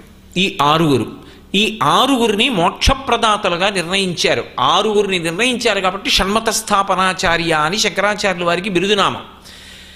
మరి 6 మోక్షప్రదాతలైతే పూజ దగ్గరికి వచ్చేటప్పటికి పంచాయతనం ఎలా అయింది? సుబ్రహ్మణ్యుడికి స్థానం ఏది? మరి సుబ్రహ్మణ్యుడికి పూజలో శంకరాచార్యులు వారు స్థానం కల్పించలేదు. సుబ్రహ్మణ్యుడి మూర్తిని పెట్టమని శంకర భగవత్పాదులు చెప్పలేదు, 5 పెట్టమని చెప్పారు. అప్పుడు ఎవరైనా కౌమారం అంటే సుబ్రహ్మణ్యారాధకులు ఉన్నారనుకోండి, ప్రధానంగా ద్రవిడ దేశం అంతా సుబ్రహ్మణ్యారాధన, ఎలా పెట్టాలి? అలా పెట్టకపోవడానికి కారణం ఏమిటంటే ఆయన పావకి అగ్నియే సుబ్రహ్మణ్య స్వరూపం. అసలు పూజ మొదలెక్కడ? దీపారాధనతో. ఆ వెలుగుతున్న దీపమే సుబ్రహ్మణ్యుడు. పూజకి చివరెక్కడ? నీరాజనంతో. ఆ జ్వాల సుబ్రహ్మణ్యుడు. ఇక మళ్ళీ ఇంకో దానికి అవసరమే ఉంది? ఇంకా అసలు యథార్థంగా చెప్పాలి అంటే దీపం ఒక్కదాన్ని అడ్డుపెట్టి అన్ని పూజలు చేస్తారు. కేరళలో ఇప్పటికీ ఒక సంప్రదాయం ఉంది. మీరు ఈ మధ్యకాలంలో నేను ఎక్కడో దానికి సంబంధించిన చిత్రపటం చూశాను కూడా. ఈ మధ్య పూజ జరిగితే అక్కడ మనం సామూహిక కుంకుమార్చనలని చేస్తాం. అక్కడ సామూహికంగా అమ్మవారి పూజ చేస్తే ప్రమిద వేసి దీపం వెలిగిస్తారు. ఆ దీపంలో వెలుగుతున్న జ్వాలని పరదేవతగా భావన చేసి దానికే పూజ అంతా చేసేస్తారు. అమ్మవారి పూజ జ్యోతికే చేస్తారు. అసలు పరంజ్యోతి నపుంసకనామం. మీరు ఏ దేవత పేరు చెప్పండి, ఈ నామం లేకుండా సహస్రం ఉండదు, పరంజ్యోతి అని. అసలు ఆ జ్యోతి అన్నిటికీ కారణం. దీపం ఉండగా ఇల్లు చక్క పెట్టుకో, ఇంట దీపం వెలిగించే వాళ్ళు ఉండేటట్టు చూసుకో. ఇంట్లో దీపం కన్నా ముచ్చట ఏముంటుంది? అన్ని దీపాలు వెలిగితే ఎంత బాగుందో. దీపం లేని ఇల్లు, కుడుగట్టిపోయిన దీపం, దీపం ఆరిపోయిందన్నమాట కూడా మనం అనం. దీపం కొండెక్కిపోయిందంటాం తప్ప దీపం నిధనమైంది, ఆరిపోయింది అన్న మాట అనడం ఈ జాతి సంప్రదాయం కాదు. దీపం వెలిగించడమే ఈ జాతి సంప్రదాయం. ఉఫ్ఫని కూడా ఊదరు. అందుకే నేను ఈ మధ్య ఒక చోట ఎక్కడో జన్మదిన వేడుకలు పిల్లలకి చేస్తుంటే చూశాను. అక్కడ నేను చాలా ఆశ్చర్యపోయాను. వాళ్ళు నాకు బాగా అత్యంత అంత్యవాసులు, మీరు రావాలి రావాలి రావాలన్నారు. నేను ఇలా గుమ్మం లోపలికి వెళ్ళేటప్పటికి ఓ కేక్ ఒకటి పెట్టింది. అమ్మ బాబోయ్, ఇప్పుడు దీపాలు ఆర్పుతారేమో రా, నా ప్రారంధం కొద్దీ వచ్చాననుకున్నాను.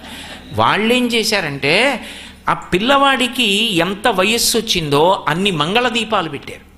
పెట్టి అన్ని మంగళ దీపాలు ఆ పిల్లవాడి తల్లి వెలిగించి ఆ పిల్లవాడితో దీపాల మీద అక్షతలు వేయించి నమస్కారం చేయించి, వాడి వేడుక కోసం, చిన్నవాడు కదా ఏమీ తెలియదు కదా, ఆ కేక్ కోయించి పెద్దవాళ్ళకి పిల్లలకి పెట్టారు. అది కూడా పూర్తిగా శాకాహార సంబంధమైన కేకే అని చెప్పారు నాకు. కాబట్టి అది సంప్రదాయం. అంటే దీపం పెట్టడం, దీపం వెలిగించడం తెలుసున్న జాతి తప్ప దీపాలార్పే జాతి మన జాతి కాదు. కాబట్టి ఆ దీపానికి అంత గౌరవం ఇస్తాం మనం. ముదుసలి ఇంటి దీపమని ముద్దిడు మూర్ఖుడు కాడు అంటాడు రామరాయుడు. మూర్ఖత్వానికి పరాకాష్ఠ ఏమిటంటే మా ఇంట్లో దీపం ఎంత ముద్దుగా ఉందో అని ముద్దెట్టుకోవడం. మూతి కాలిపోతుంది. దీపాన్ని ముద్దెట్టుకోవడం ఏమిటి? ఆ దీపమే పరబ్రహ్మము. అందుకే శంకరాచార్యుల వారు ఇంకా పంచాయతన పూజలోకి వారు షణ్మత స్థాపనాచార్యుల వారైన సుబ్రహ్మణ్య స్వరూపాన్ని తీసుకురాలేదు.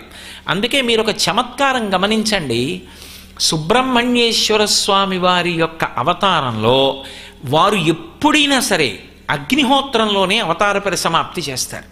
ఎప్పుడైనా మీరు చూడండి, ఆయన ఎక్కడున్నా సరే జ్వాలలోకి అవతార పరిసమాప్తి జరుగుతుంది. వారు ఒకప్పుడు కుమరిల భట్టుగా వచ్చారు.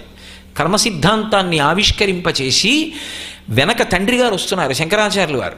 శంకరాచార్యులు వారు వచ్చేటప్పటికీ వేదానికి కొంత ప్రాధాన్యత కల్పించి కొంత ఏర్పాటు చేసేయాలి. కొడుకు కదూ, తండ్రికి ఉపకారం చేయాలి. అందుకని ముందు సుబ్రహ్మణ్యుడు కుమరిల భట్టుగా వచ్చాడు. వచ్చి ఆయన కర్మ మార్గాన్ని సువ్యవస్థితం చేశాడు. ఆయన ఒక చిన్న పొరపాటు చేశాను నేను అని నమ్మారు. సరే, ఇప్పుడు నేను మళ్ళీ అదంతా కుమరుల భట్టు జీవిత చరిత్ర అంతా ఎక్కడ చెప్పను. అందుకని కర్మిష్టి కాబట్టి దానికి ప్రాయశ్చిత్తం తుషాగ్ని ఎందు శరీరం వదిలేస్తానన్నారు. పెద్ద ఊక కుప్ప వేసి ఆ ఊకతో అగ్నిహోత్రాన్ని రక్షిస్తూ ఉంటారు. దానివల్ల రెండు ప్రయోజనాలు ఉంటాయి. ఊకతో రక్షించాలంటే ఇంట్లో ధాన్యాన్ని దంచిన బియ్యం తింటారు. దంచిన బియ్యం తిన్నారనుకోండి మధుమేహ వ్యాధి రాదు. ఎందుకంటే పాలిష్ పెట్టిన అన్నం తినలేదు కాబట్టి మధుమేహం రాదు. రెండు, ఎవరికో కాస్త 4 రూపాయలు ఇస్తారు కాబట్టి ఆ పని చేసినందుకు ఇంకొకళ్ళు బ్రతుకుతారు. 3, ఊక అగ్నిహోత్రాన్ని రక్షించుకోవడానికి ఉంచుకుంటారు కాబట్టి ధర్మపత్ని ఊక అగ్నిహోత్రంలో వేస్తూ ఉంటుంది. ఇన్ని ప్రయోజనాలు ఉంటాయి. అందుకని ఊకకి నిప్పంటించి అందులో కూర్చున్నారు కుమరిల భట్టు. అన్ని వైపుల నుంచి అంటుకుంటుంది అది. అమ్మో, తుషాగ్ని మామూలు మాటలు కాదు, ఇటకబట్టీల్లో పెడుతుంటారు. విపరీతమైన వేడి. ఆ వేడిలో కూర్చున్నారు. శంకరాచార్యుల వారు వెళ్ళేటప్పటికీ తుషాగ్ని యందు ఆయన శరీరం వదిలిపెట్టేయడానికి సిద్ధంగా ఉన్నారు అవతార పరిసమాప్తికి. శంకరాచార్యుల వారు పిలిచారు. పిలిస్తే నేను శరీరం విడిచిపెట్టేస్తున్నాను, నా శిష్యుడు మండన మిశ్రుడు ఉన్నాడు, ఆయనతో వాదన చేయమన్నారు శంకరజీవిత చరిత్రలో. కాబట్టి అగ్నిహోత్రమునందే విడిచిపెట్టారు. అలాగే ఆయన ఒకసారి జ్ఞాన సంబంధనాయనారుగా వచ్చారు. అందుకే లోకంలో అసలు విచిత్రం ఏమిటో తెలుసా? విష్ణునామానికి విపరీతమైన ప్రాధాన్యత కల్పించి విష్ణు నామానికి ప్రచారం కల్పించిన వారు శంకర భగవత్పాదులు. శంకరులకు కృష్ణ భగవానుడు కులదైవం. ఆయన పూర్ణానదిని వాళ్ళ అమ్మగారి కోసం ఇంటి దాకా తీసుకొస్తే కృష్ణుడు కల్లోకి వచ్చాడు. నీ కులదైవాన్ని నది ప్రవాహం మీ ఇంటి దగ్గరికి తీసుకెళ్లడంలో నా దేవాలయం చిన్నది పూర్ణానదిలో ఉన్నది పడిపోయింది, నా మూర్తి కింద పడింది. అది శంకరాచార్యులు వారు వెళ్ళి తీసుకొచ్చి ఒడ్డున ఇంటి ముందు ప్రతిష్ఠించారు. ఇప్పటికీ కాలడీ వెడితే మీకు ఆ మూర్తి కనపడుతుంది. ఆ పూర్ణానది దారి మళ్ళినదే శంకరాచార్యుల వారే తీసుకొచ్చారు అని ఎలా తెలియడం అంటే, కంచికామకోటి పీఠాధిపత్యం వహించినటువంటి మహాపురుషులు, అపరశంకరులు, శివావతారులు, ప్రాతస్మరణీయులు, మహాపురుషులు, చంద్రశేఖరేంద్ర సరస్వతి మహాస్వామి వారి శరీరంతో ఉన్న రోజుల్లో ఒకానొకప్పుడు ఈ భూ సంబంధమైనటువంటి పరిజ్ఞానము కలిగిన శాస్త్రవేత్త ఆయన దర్శనానికి వచ్చాడు. వచ్చి భూమిని బట్టి నేను అది ఎన్ని సంవత్సరముల నాటిదో చెప్పగలను అన్నాడు. మహాస్వామి వారు కాసేపు ఆలోచించి అన్నారు, మీరు కాలడి వెళ్ళి శంకరాచార్యుల వారి ఇంటి ముందు పూర్ణానది ప్రవహించినటువంటి మట్టి తీసి అక్కడ నది ఎంతకాలం నుంచి ప్రవహిస్తోంది, అసలు వెడుతున్నటువంటి నదీ ప్రవాహం ఎప్పటి నుంచి ఉంది, మట్టిని బట్టి నాకు చెప్పండి అన్నారు. ఆయన వెళ్ళి 2 మట్టి నమూనాలు సేకరించి పరిశోధన చేసి మహాస్వామి వారి దగ్గరికి వెళ్ళి శంకరాచార్యుల వారి ఇంటి ముందు నుంచి నది వెళ్ళినటువంటి మట్టి ఇన్ని వందల సంవత్సరాల క్రితం నుంచి మాత్రమే ఏర్పడింది. అంతకు ముందున్న మట్టి అంచనా చెప్పడం కష్టం. ఎప్పటి నుంచో నది వెడుతోంది. అది ఖచ్చితంగా శంకరాచార్యుల వారి అవతార కాలానికి సరిపోయింది. పూర్ణానది తీసుకొచ్చింది. అంటే మహాపురుషుల యొక్క జీవితాలు ఎంత గొప్పవో తెలుస్తుంది. కృష్ణ భగవానుడిని అప్పుడు తీసుకొచ్చి శంకరాచార్యుల వారు తన ఇంటి ముందు ప్రతిష్ఠ చేశారు. ఇప్పటికి ఉంది ఆ మూర్తి. భజ గోవిందం భజ గోవిందం గోవిందం భజ మూఢమతే. గోవిందుణ్ణి భజించండి, గోవిందుణ్ణి భజించండి, గోవిందుణ్ణి భజించండి అని ఇవాళ మనందరం ప్రతిదానికి గోవిందా గోవిందా అంటామే. ఈ అలవాటు మనందరికీ చేసినటువంటి దార్శనికులు మహాపురుషులు శంకర భగవత్పాదులు. హరహర మహాదేవ శంభో శంకర అది అలవాటు చేసిన వారు జ్ఞాన సంబంధనాయనారు. జ్ఞాన సంబంధనాయనార్ సుబ్రహ్మణ్యేశ్వర స్వామి వారి అవతారం. సుబ్రహ్మణ్యేశ్వర స్వామి వారి అవతారంగా వచ్చినటువంటి జ్ఞాన సంబంధుడికి వివాహం అయిన తర్వాత శివాలయంలోకి వెళ్ళారు. వెళ్ళి అందరూ చూస్తుండగా ఆయన అగ్నిప్రవేశం చేసి అంతరాలయంలో స్వామి యందు లీనమైపోయారు. జ్యోతిస్వరూపంగా లీనమైపోయారు. అందుకే ఎక్కడెక్కడ సుబ్రహ్మణ్యేశ్వర స్వామి వారి అవతారం రానివ్వండి అక్కడక్కడ జ్వాలారూపంగా ఉంటుంటారు. అందుకే ఇప్పటికీ కూడా భగవాన్ రమణులు సుబ్రహ్మణ్యావతారం అంటారు. కార్తీక దీపం అరుణాచలంలో కొండ మీద ఆ వెలిగేటటువంటి జ్యోతి సుబ్రహ్మణ్య స్వరూపం అని చెప్తారు. ఎక్కడ ఉన్నా అగ్ని సంబంధంగా ఉంటాడు. పావకి రామాయణం బాలకాండలో సుబ్రహ్మణ్యోత్పత్తిలో చెప్తారు.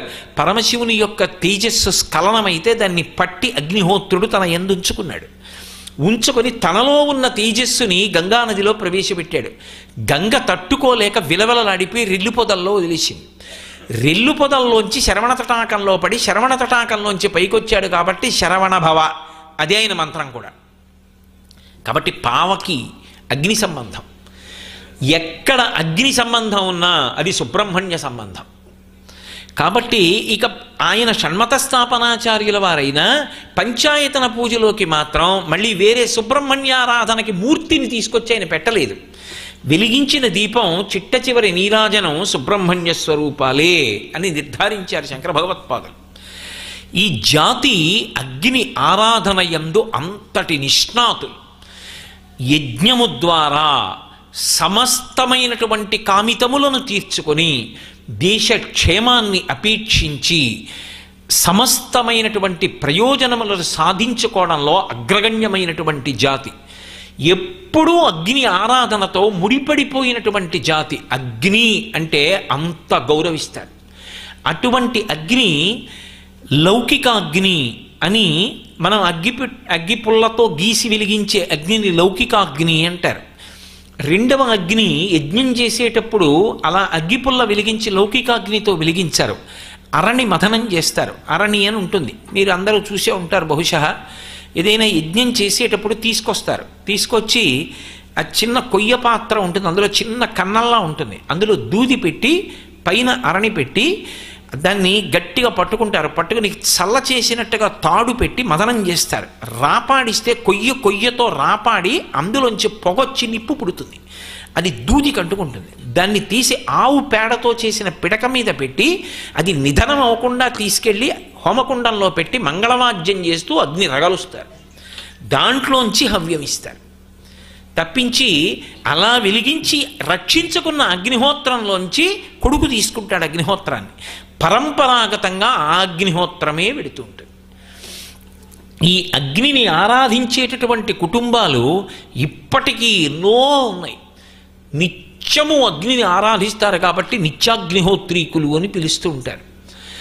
అలా అగ్నిని రక్షించుకొని శ్రౌతాగ్ని, స్మార్తాగ్ని, త్రేతాగ్నులతోటి అద్భుతమైనటువంటి కార్యములను సాధించినటువంటి వాళ్ళు, దేశ ప్రయోజనములను రక్షించినటువంటి వాళ్ళు, దేవతల యొక్క అనుగ్రహమును పొందిన వాళ్ళు కోకొల్లలు. అసలు మీరు పౌరాణిక వాంగ్మయం చదివితే యజ్ఞము చెయ్యకుండా ఉన్నటువంటి రాజు మీకు కనపడడం. అంత గొప్ప యజ్ఞక్రతువు. దానికి ఆధారమేది అంటే అగ్నిహోత్రమే. ఆ అగ్ని రూపంగా ఉండేటటువంటి శివుడికి రుద్రుడు అని పేరు. ఈ క్షేత్రం ఎక్కడుంది అంటే అగ్ని శివలింగంగా ఉండేటటువంటి క్షేత్రమే అరుణాచల క్షేత్రం. ఆ అగ్ని ప్రతివారి చేత ఆరాధింపబడుతుంది. అందుకే లోకంలో ఒక మాట ఉంది, శ్రియమిచ్చేత్ హుతాశన అని. జ్ఞానదాత మహేశ్వర ఆరోగ్యం భాస్కరాదిచ్చేత్. ఆరోగ్యం కావాలి అంటే సూర్యభగవానుడి యొక్క అనుగ్రహం చేత లభిస్తుంది. జ్ఞానము కావాలి అంటే పరమశివుని యొక్క అనుగ్రహం చేత కలుగుతుంది. మోక్షమిచ్చేత్ జనార్దన, మోక్షము జనార్దనుని యొక్క అనుగ్రహం చేత కలుగుతుంది. శ్రియమిచ్చేత్ హుతాశన, శ్రియం కలగాలి అంటే అగ్నిహోత్రుడి వలన మాత్రమే కలుగుతుంది. అందుకే పూర్ణాహుతి చేసిన తర్వాత అందరూ నిలబడి అడుగుతారు, శ్రియం మేధ ఇవన్నీ కూడా ఓ హుతాశన మాకు అనుగ్రహించు అని అడుగుతారు. అడిగి దర్భ కాల్చి పైకి తీసి ఆజ్యపాత్రయందు ఉంచి ఆ విభూతిని తీసి శరీరంలో యజమానికి ఒక్కొక్క భాగమునందు అలంకరింపచేసి ఒక్కొక్క రకమైనటువంటి తేజస్సు కలగాలి అని కోరి రక్ష పెడతారు. దాంతో అగ్ని తప్తమైతేనే రక్షా సాధనమవుతుంది. ఆవు పేడతో పిడక చేస్తారు.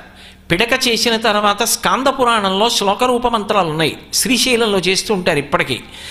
దాంతో ఆ పిడకలు కాలుస్తారు, కాల్చి భస్మ తీస్తారు. భస్మ వైదికమైనటువంటి ప్రక్రియ భస్మధారణ.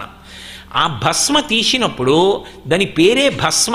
భ అంటే భగవంతుడు, స్మ అంటే స్మరణకు వచ్చుట, త్రా అంటే సంస్కృతంలో రక్షించుట, నృ అంటే రాజు, నృపతి అనక్కర్లేదు, నృ అన్నారనుకోండి రాజు అని గుర్తు. అలాగే ఏదో వాగర్ధ వివసంపృక్తం వాగర్ధ ప్రతిపత్తయే జగత పితరౌ వందే పార్వతీ పరమేశ్వరౌ. పార్వతీ పరమేశ్వరవు అంటే పార్వతీ పరమేశ్వరులు. పార్వతీ ప అన్నాను అనుకోండి, పార్వతి యొక్క పతి, రమేశ్వరవు రమ ఈశ్వరుడు. నేను పార్వతీ పరమేశ్వరులకు లక్ష్మీనారాయణులకు కూడా నమస్కరించుచున్నాను. అభేదం రెండుగా ఉన్న ఒక్క స్వామికి నేను నమస్కరించుచున్నాను అనడానికి కాళిదాస మహాకవి ఆ శ్లోక ప్రయోగం చేశాడు. ప అంటే పతి, నృప అంటే నరపతి అయిపోయినట్టే. భ అంటే భగవానుడు, స్మ స్మరణ. ఏది ధరిస్తే భగవంతుడు స్మరణకొస్తాడో, లౌకికంగా తిరగడం ఆగుతుందో, ఈ మనుష్య జన్మ సార్థక్యం పొందుతుందో అటువంటి భస్మధారణము వైదికము. ఆ భస్మ తీసి పొడి భస్మ ఎడం చేతిలో వేసుకుని నీళ్లు పోసి కుడి చెయ్యి దాని మీద బోర్లించి మంత్రం చెప్తారు. రుద్రంలోంచి చెప్పచ్చు, లేకపోతే భస్మధారణ మంత్రాలు అగ్నిరితి భస్మ, వాయురితి భస్మ, జలమితి భస్మ, స్థలమితి భస్మ, వ్యోమేతి భస్మ, సర్వగం హవాయుధగం భస్మ, మనోవాంగ్మన ఇత్యేతాని చక్షుగంశకరణాని భస్మాని అని వేదమంత్రం కాదు. శ్లోకరూప మంత్రాలు అనేక ఉన్నాయి. భూతిం భూతకరీ పవిత్రరణి పాపౌఘ విధ్వంసని సర్వోపద్రవవారిణి శుభకరీ సర్వార్థ సంపత్కరీ భూతప్రేత పిశాచ రాక్షసగణారిష్టాది సంహారిణి తేజోరాజ్య విశేషమోక్షణకరీ విభూతి సదాధార్యతాం అని ఆ విభూతిని ఇలా అని ఈ బొటనవేలుతో ఇలా అని తడుపుకుని ఈ చూపుడు వేలు తగల్చకుండా ఈ రెండు వేళ్ళు ముందు ఎడం వైపు నుంచి కుడివైపుకి వెళ్ళాలి. వెళ్ళిన తర్వాత అప్పుడు బొటనవేలు ఇక్కడ పెట్టి ఈ రెండు వేళ్ళు పైకెత్తి ఈ బొటనవేలు మళ్ళీ ఇలా వెనక్కి తీసుకొస్తారు. అది విభూతి ధారణ ప్రక్రియ.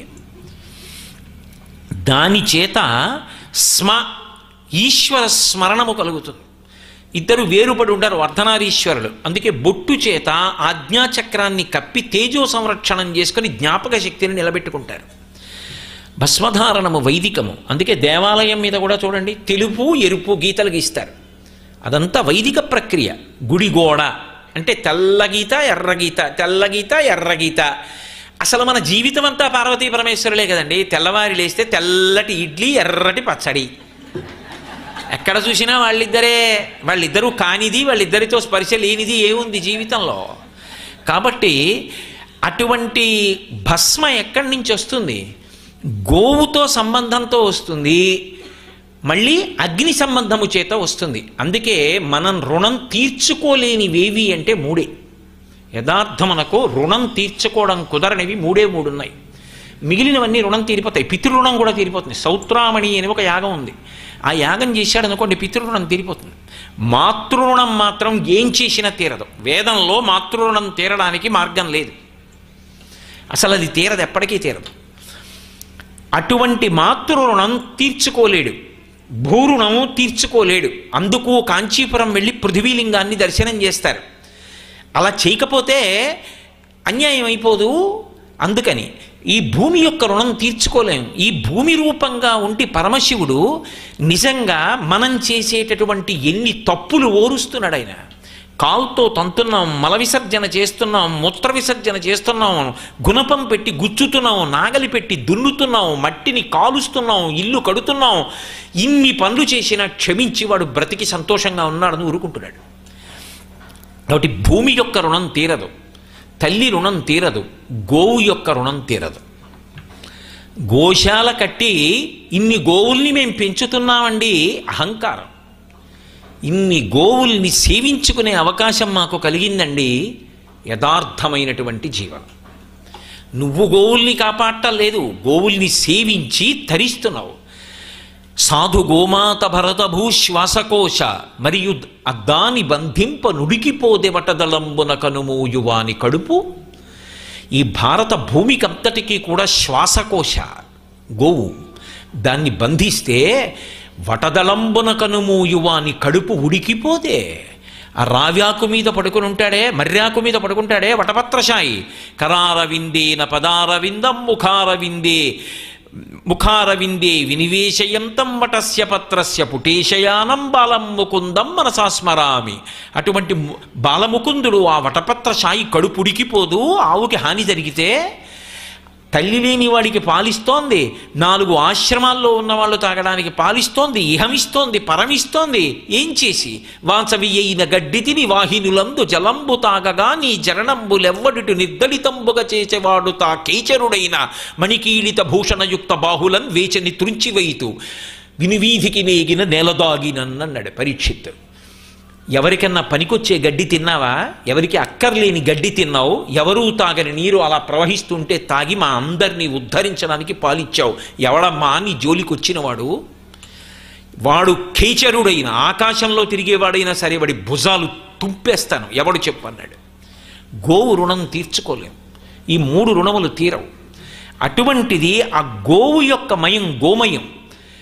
84 లక్షల జీవరాశులలో 83,99,999 జీవరాశుల యొక్క పురీషము మలము దుర్వాసనతోటే ఉంటుంది. సువాసనతో ఉండేటటువంటి మలము కలిగిన ఏకైక ప్రాణి గోవు ఒక్కటే. మీరు ఎప్పుడైనా గోశాలలోకి వెళ్ళి చూడండి ఎంత సువాసనగా ఉంటుందో. ఆ గోమయంతో అలికితే వ్యాధికారకమైనటువంటి క్రిములు నశించిపోతాయి. ఆవు పేడ హోమంలో పడి వాసన వస్తే ఆరోగ్యం కలుగుతుంది. కాబట్టి అటువంటి గోవు యొక్క పురీషం ఆ గోమయంలోంచి పిడక చేసి ఆ పిడకని అగ్నిహోత్రమునందు సంస్కరిస్తే అందులోంచి వచ్చినటువంటి భస్మని ధరిస్తే, స్నానం చేయకపోతే పొడి భస్మ పెట్టుకుంటారు, స్నానం చేస్తే సజల భస్మ అంటారు, నీటితో తడిపిన భస్మ పెట్టుకుంటారు. రక్ష పెట్టవలసి వస్తే బొటన వేలుతో పెడతారు. పెద్దలు పిన్నలకి పెడుతున్నారనుకోండి, బొటన వేలుతో రక్ష కల్పిస్తున్నారు అని గుర్తు ఏంటంటే ఒక్క గీత లలాటమునందు అలంకారం చేస్తారు, ఇస్తే రక్ష పెట్టారు. ఏదో తీర్థయాత్ర కడుతున్నారు, పెద్దవారి దగ్గరికి వచ్చి ఏ గురువుగారి దగ్గరకో, గురువుగారు చాలా జటిలమైన యాత్ర కడుతున్నాం, మమ్మల్ని ఆశీర్వచనం చేయండి అంటే, గురువుగారు పూజ చేసుకుని వచ్చి రేపు 2 గంటలకి రా అని ఆ పూజ పీఠ మించి లేచి వచ్చి ఆ భస్మ తీసి బొటన వేలుతో పెడతాడు రక్ష. అది ఒంట్లో బాగులేదు చంద్రశేఖరాష్టకం చేసి రక్ష పెడతారు. అది భస్మ వైదికమైనటువంటి అలంకారం. కాబట్టి ఆ భస్మ ఎక్కడి నుంచి వస్తోంది? అగ్ని వలన వస్తోంది. అగ్ని లేకపోతే భస్మ ఎక్కడి నుంచి వస్తుంది? అలంకారం ఏది? పరమశివలింగానికి అభిషేక ప్రారంభకాలమనందు మొట్టమొదట పొడి విభూతిని కానీ చల్లి అభిషేకం ప్రారంభం చేస్తే శైవాగమం ఏం ఫలితం చెప్పిందో తెలుసా? ఈ బ్రహ్మాండంలో ఎన్ని పువ్వుల చెట్లు ఉన్నాయో అన్ని పువ్వుల చెట్లకు ఉన్నటువంటి అన్ని పువ్వులు కొయ్యకూడదు. చెట్టు నుంచి పువ్వులు కోసేటప్పుడు కొన్ని పువ్వులు విడిచిపెట్టేయాలి చెట్టుకి. అలా శాస్త్రీయంగా పువ్వులు కోసి ఉచ్ఛ్వాస నిశ్వాసలు తగలకుండా ఆ పువ్వులు తెచ్చి శంకరుడికి పూజ చేస్తే ఎంత ఫలితమో భస్మ మొట్టమొదట పొడి భస్మ వేసి తర్వాత భస్మ జలంలో కలిపి భస్మజలాభిషేకం చేస్తే అంత ఫలితం. ఆ భస్మ ఎక్కడి నుంచి వస్తుంది? అగ్ని లేకపోతే. అగ్ని అంతటి ఐశ్వర్యకారకం. అగ్ని శ్రియమిచ్చేత్ హుతాశన. అసలు శ్రియం ఎక్కడి నుంచి వస్తుంది అంటే అగ్ని నుంచి వస్తుంది. శ్రియం అంటే చాలామంది ఏమనుకుంటారంటే ఐశ్వర్యం అనుకుంటారు, నాబోటి అమాయకులు. కాదు, ఐశ్వర్యము అన్ని వేళలా శ్రియం కాదు. మీరు బాగా గుర్తుపెట్టుకోవాలి. ప్రియం శ్రియం అని రెండు మాటలు ఉంటాయి శాస్త్రంలో. ప్రియం అంటే ఏమిటో తెలుసా? నా మనసు కోరుకున్నది ప్రియం. నాకేదో ఒక వస్తువు కనపడింది, అది ఎలాగైనా పొందాలి, దాన్ని ఎలాగైనా అనుభవించాలి, అది నాది చేసుకోవాలి, దాన్ని అనుభవించి నేను సుఖాన్ని అనుభవించాలనిపించింది. కానీ నేను అలా అనుభవించడం మహాదోషం. అది ఒక్కొక్కసారి అయితే ఆయుర్దాయాన్నే పోగొట్టేస్తుంది. ఒక్కొక్కసారి అయితే తాను కాదు, తను, తన ఇంట్లో ఉన్నవాళ్ళు, తనతో కలిసి ఉన్నవాళ్ళు, తనని చేరిన భృత్యులు అందరూ నశించిపోతారు. పరకాంత యందు వ్యామోహం కలిగింది రావణాసురుడికి. ఆమెని తనదిగా అనుభవించాలనుకున్నాడు. ప్రియం, తన మనసుకి ఇష్టమైంది. కానీ మారీచుడు చెప్పాడు, ఈ కోర్కె నీకు తీరాలని నువ్వు అనుకుంటున్నావు. ఈ కోర్కె పుట్టి దానికోసం ప్రయత్నం చేసిన కారణానికి ఏమైపోతావో తెలుసా? కళత్రాణి చ సౌమ్యాని మిత్రవర్గం స్తథైవచ యదీచ్ఛసి చిరం భోక్తం ఆకృతారామ విప్రియం. మహాపతివ్రత, ఆవిడ్ని కోరుతున్నావు. ఆ కోరినందుకు ఏమైపోతావో తెలుసా? కళత్రాణి చ సౌమ్యాని, నీ భార్యలందరితో కలిసి, మిత్రవర్గం స్తథైవచ, నీ స్నేహితులందరితో కలిసి, ఇదీచ్ఛసి చిరం భోక్తం, బాగా చాలా కాలం ఉండాలనుకుంటున్నావు. కానీ ఉండవు. రాజ్యము భ్రంశమైపోతుంది, లంక కాలిపోతుంది, నీవారన్నవారు మిగలరు, నీ భార్యలు నశించిపోతారు, బిడ్డలు నశించిపోతారు, చిట్ట చివరికి నీ 10 తలలు తెగి పడిపోతాయి. విన్నాడా? ప్రియం అన్ని వేళలా ఉద్ధరణ హేతువు కాదు. మనసు కోరుకున్న కోర్కెలన్నీ కూడా ఉద్ధరణ హేతువులు కావు. అందుకే ప్రియం తీర్చుకునే ప్రయత్నం చేస్తే ప్రేయో మార్గం అంటారు. అంటే అది ఇక్కడ బాగుంటుందేమో కొంతసేపు, ఒక 5 నిమిషాలో 10 నిమిషాలో సంతోషంగా ఉంటుంది.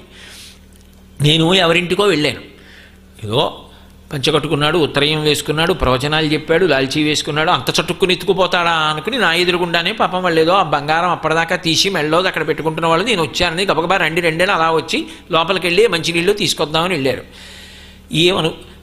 నన్ను ఎందుకు అనుకుంటారులే దొంగని చటుక్కన బంగారం తీసి జేబులో వేసుకున్నాను. జన్మ జన్మాంతరముల యందు అటువంటి బుద్ధి కలగకుండుగాక.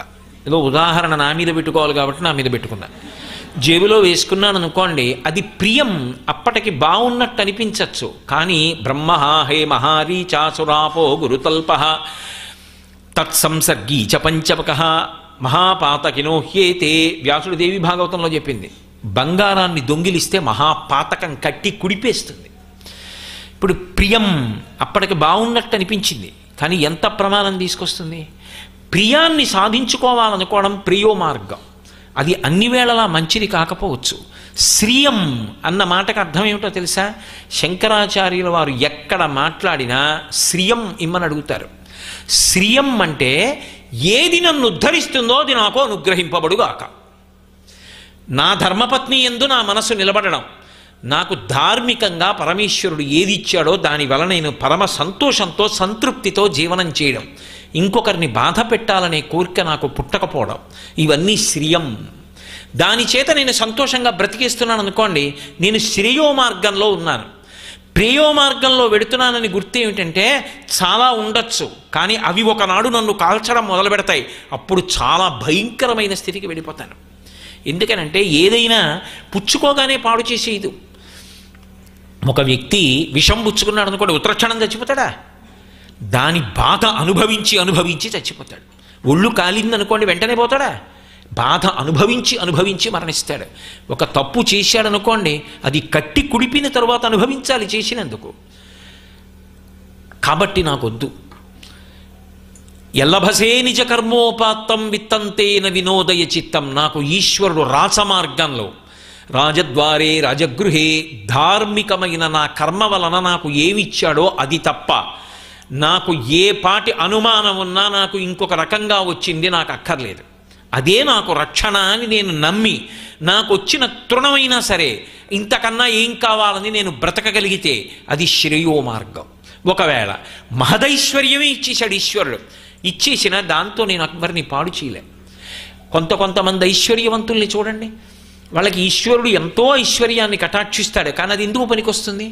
ఒక గొప్ప కళాశాల నిర్మించడానికి హేతు అవుతుంది, ఒక గొప్ప దేవాలయం నిర్మాణం చేయడానికి హేతు అవుతుంది, ఎందరో చదువుకోవడానికి హేతు అవుతుంది, ఎందరో జీవితంలో సంతోషంగా ఉండడానికి కారణం అవుతుంది. ఇప్పుడు వాళ్ళకి భగవద్ అనుగ్రహం ఉంది అని గుర్తు, వాళ్ళు శ్రేయో మార్గంలో వెళుతున్నారు, వాళ్ళు ప్రియో మార్గంలో వెళ్ళటం లేదు. వాళ్ళని ఏం పాడు చేయలేదు. డబ్బు పాడు చేస్తుందన్నమాట తప్పు, పాడు చేసేది మనస్సు. మనసు సక్రమ మార్గంలో ఉన్ననాడు నీ దగ్గర ఎన్నున్నా పాడు చేయవు. మనసు సక్రమ మార్గంలో లేని నాడు ఏది ఈశ్వరుడిచ్చినా అది పాడు చేసుకోవడానికి వాడుకుంటాడు. కాబట్టి ఆ శ్రేయో మార్గంలో వెళ్ళేటట్టుగా మంచి బుద్ధినిచ్చి రక్షించేవాడెవరంటే అగ్నిరూపంలో ఉన్న పరమేశ్వరుడు. అందుకే శ్రియమిచ్చేత్ హుతాశన, శ్రియం దేహి, ఓ అగ్నిహోత్రుడా మాకు శ్రియాన్ని కటాక్షించు, మాకు శ్రేయో మార్గాన్ని, మాకు ప్రేయో మార్గం మాకొద్దు. ప్రియాన్ని సాధించాలనేటటువంటి పట్టుదల కానీ కోర్కె కానీ మాకు కలగకుండుగాక. ఈశ్వరుడు మాకు ప్రియమగుగాక, ధర్మము ప్రియమగుగాక, అప్పుడు ప్రియము శ్రియమవుతుంది. అలా మా మనసు తిరుగుగాక. ఇది ఎవరి వలన అనుగ్రహింపబడుతుంది అంటే అగ్ని వలన అనుగ్రహింపబడుతుంది. ఆ అగ్ని అలా ఎందుకు ఇవ్వగలుగుతున్నాడు అంటే ఆ అగ్ని ద్వారా ఇవ్వడం శివుని యొక్క తేజస్సు, అది శివ విభూతి. అందుకే అలా ఇవ్వగలిగినటువంటి శివస్వరూపం అగ్నిలింగంగా అరుణాచలంలో వెలిచి ఉన్నాడు. అరుణాచలంలో ఉండేటటువంటి మహానుభావుడు చాలా చమత్కారంగా ఉంటుంది. అక్కడ ఒక్క శివుడిగా కాదు, ఒక విశేషం ఉంది. కొండంతా శివుడు, ఆ కొండ శివుడు. అందుకే గిరి ప్రదక్షిణం. అక్కడ శివుడికి ప్రదక్షిణం అంటే అరుణాచలం దేవాలయంలోకి వెళ్ళి కాదు, అరుణాచలం కొండకి ప్రదక్షిణం చేస్తే అదే శివ ప్రదక్షిణం. అది కూడా మామూలుగా చేయరు. అరుణాచల క్షేత్రానికి ఒక విశేషం ఉంది. అక్కడ ఏ విధమైనటువంటి నియమం అన్వయము కాదు. అందుకే అక్కడ ప్రదక్షిణం చేసేటప్పుడు మార్గమధ్యంలో ఆహార పదార్థాలు కూడా పట్టుకెడతారు. ఏ జంతికలు, చికోణీలు ఇలాంటివి పట్టుకెళ్ళి చక్కగా ఏ గుడికెడితే ఆ గుళ్ళో కూర్చుని కీర్తనలు పాడుకుంటారు, భగవత్తత్వం చెప్పుకుంటారు. మేము వెడుతూ ఉంటాం, కొన్ని వందల మంది కలిసి వెడుతుంటాం అరుణాచలం. వెళ్ళి ప్రదక్షిణానికి బయలుదేరితే మా దాంట్లో భజనలు చేసేవాళ్ళు, డప్పు కొట్టేవాళ్ళు, డోళ్ళు వాయించేవాళ్ళు, పాటలు పాడేవాళ్ళు, అష్టకాలు చదివేవాళ్ళు, ఇంతమందిని కలిసి ఆహార పదార్థాలు కూడా బయలుదేరితే కోతులు వచ్చి పట్టుకుపోతాయని దాచుకుంటూ ఉండడం అదో మంచి సంతోషం. వసుధైవ కుటుంబకం అంటారే, అందరం ఆ స్వామి బిడ్డలం. బయలుదేరి గణపతికి నమస్కారం చేసి భగవాన్ రమణుల ఆశ్రమానికి నమస్కారం చేసి ప్రదక్షిణం మొదలు పెడితే వెడుతూ ఉండడం, మార్గమధ్యంలో కూర్చుండడం, ఏదో తింటూ ఉండడం, ఒక్కొక్క గుడిలో కూర్చోవడం, ఆ గుడి వైభవం చెప్పుకుంటూ ఉండడం, కాసేపు కావ్యకంఠ గణపతిని గురించి చెప్పుకోవడం, కాసేపు భగవాన్ గురించి చెప్పుకోవడం, కాసేపు అరుణాచలం గురించి చెప్పుకోవడం, కాసేపు దక్షిణామూర్తి గురించి చెప్పుకోవడం, ఇలా చెప్పుకుంటూ గిరికంతటికి ప్రదక్షిణం చేసి ఏ సాయంకాలమో బయలుదేరితే ఆ చీకట్లో సంతోషంగా ఈ భజనలన్నీ చేసుకుంటూ పోతాం. పోయి ఏ తెల్లారి కట్టగా వస్తాం విడిదికి. వచ్చేప్పుడు కాసేపు పడుకుని మళ్ళీ లేచి మళ్ళీ వెళ్ళిపోతున్నాం. అదేమో మరి ఎప్పుడు అలసట అనిపించదు. పైగా ఎంత కొత్త శక్తి వచ్చేస్తుందో, ఎంత ఉత్సాహం వచ్చేస్తుందో, చెప్పులు లేకుండా అన్ని కిలోమీటర్ల దూరం గిరి ప్రదక్షిణం చేస్తాం. ప్రదక్షిణం చేశామన్న బాధే ఉండదు. ఏమీ తెలియనట్టు చూస్తున్నారు కానీ ఎన్ని ప్రదక్షిణాలు చేయించారో మా గోపాలకృష్ణ గారు, అలా ఎన్నిసార్లు యాత్రకి వెళ్ళామో అలా. కాబట్టి అరుణాచలంలో కొండ శివలింగం, అరుణాచలం కొండ మీద దక్షిణామూర్తి కూర్చుని ఉంటారు. ఒకప్పుడు భగవానులు రమణ మహర్షి అలా కొండ మీద నడిచి వెడుతుంటే ఏకంగా పెద్ద విస్తరాకంత మర్యాకు పడింది. ఆయనకి జ్ఞాపకం వచ్చింది దక్షిణామూర్తి కూర్చుని ఉంటారు అని. ఆ మర్యాకు గాలికి ఎటువైపు నుంచి వచ్చిందో అటువైపుగా వెడుతున్నారు దక్షిణామూర్తిని చూద్దామని. వెడుతుంటే ఆయన కాలు అనుకోకుండా ఒక పొదకి తగిలింది. ఆ పొదకి తేనె పట్టుంది. అవి ఎంత ధర్మం అంటే ఏ కాలు తమ పట్టుకి తగిలి పట్టుకి అపకారం చేశాయో ఆ కాలునే పట్టుకున్నాయి తేనెటీగలన్నీ. రమణులకు ఎంత సాక్షితత్వం అంటే, ఆ కాలు దోషం చేసింది, కష్టపడి కట్టుకున్న వాటి గూటిని పాడు చేసింది, శిక్ష అనుభవించుగాక అని పరిగెత్తకుండా కాలు అలాగే పెట్టి వదిలేశారు. తేనెటీగలన్నీ కాలు పట్టుకు పీకేసాయి, ఇంత లావున వాచిపోయింది. దక్షిణామూర్తి దర్శనం మర్చిపోయారు. ఆయన ఇవ్వరెవ్వరికి, అంత తేలిక కాదు. తిరిగి వచ్చేశారు. పళనిస్వామి అని అంతేవాసి ఉండేవాడు. ఆయన శ్రావణం పట్టుకొచ్చి ఏడుస్తూ, భగవాన్ ఏమిటి సాక్షితత్వం అని విరిగిపోయిన తేనెటీగల ముళ్ళన్నీ పైకి తీశాడు. ఆ తరువాతి కాలంలో కూడా వారు గోచి పట్టుకు నడుస్తుంటే ఒక కాలు ఒకలా ఉంటుంది, ఒక కాలు లావుగా ఉంటుంది. అంత సాక్షి మాత్రంగా ఉండేవారు మహానుభావుడు. ఆయన ఆ వెనక్కి వెళ్ళినప్పుడు ఆది అన్నామలై అనే ఓ దేవాలయం ఉంటుంది.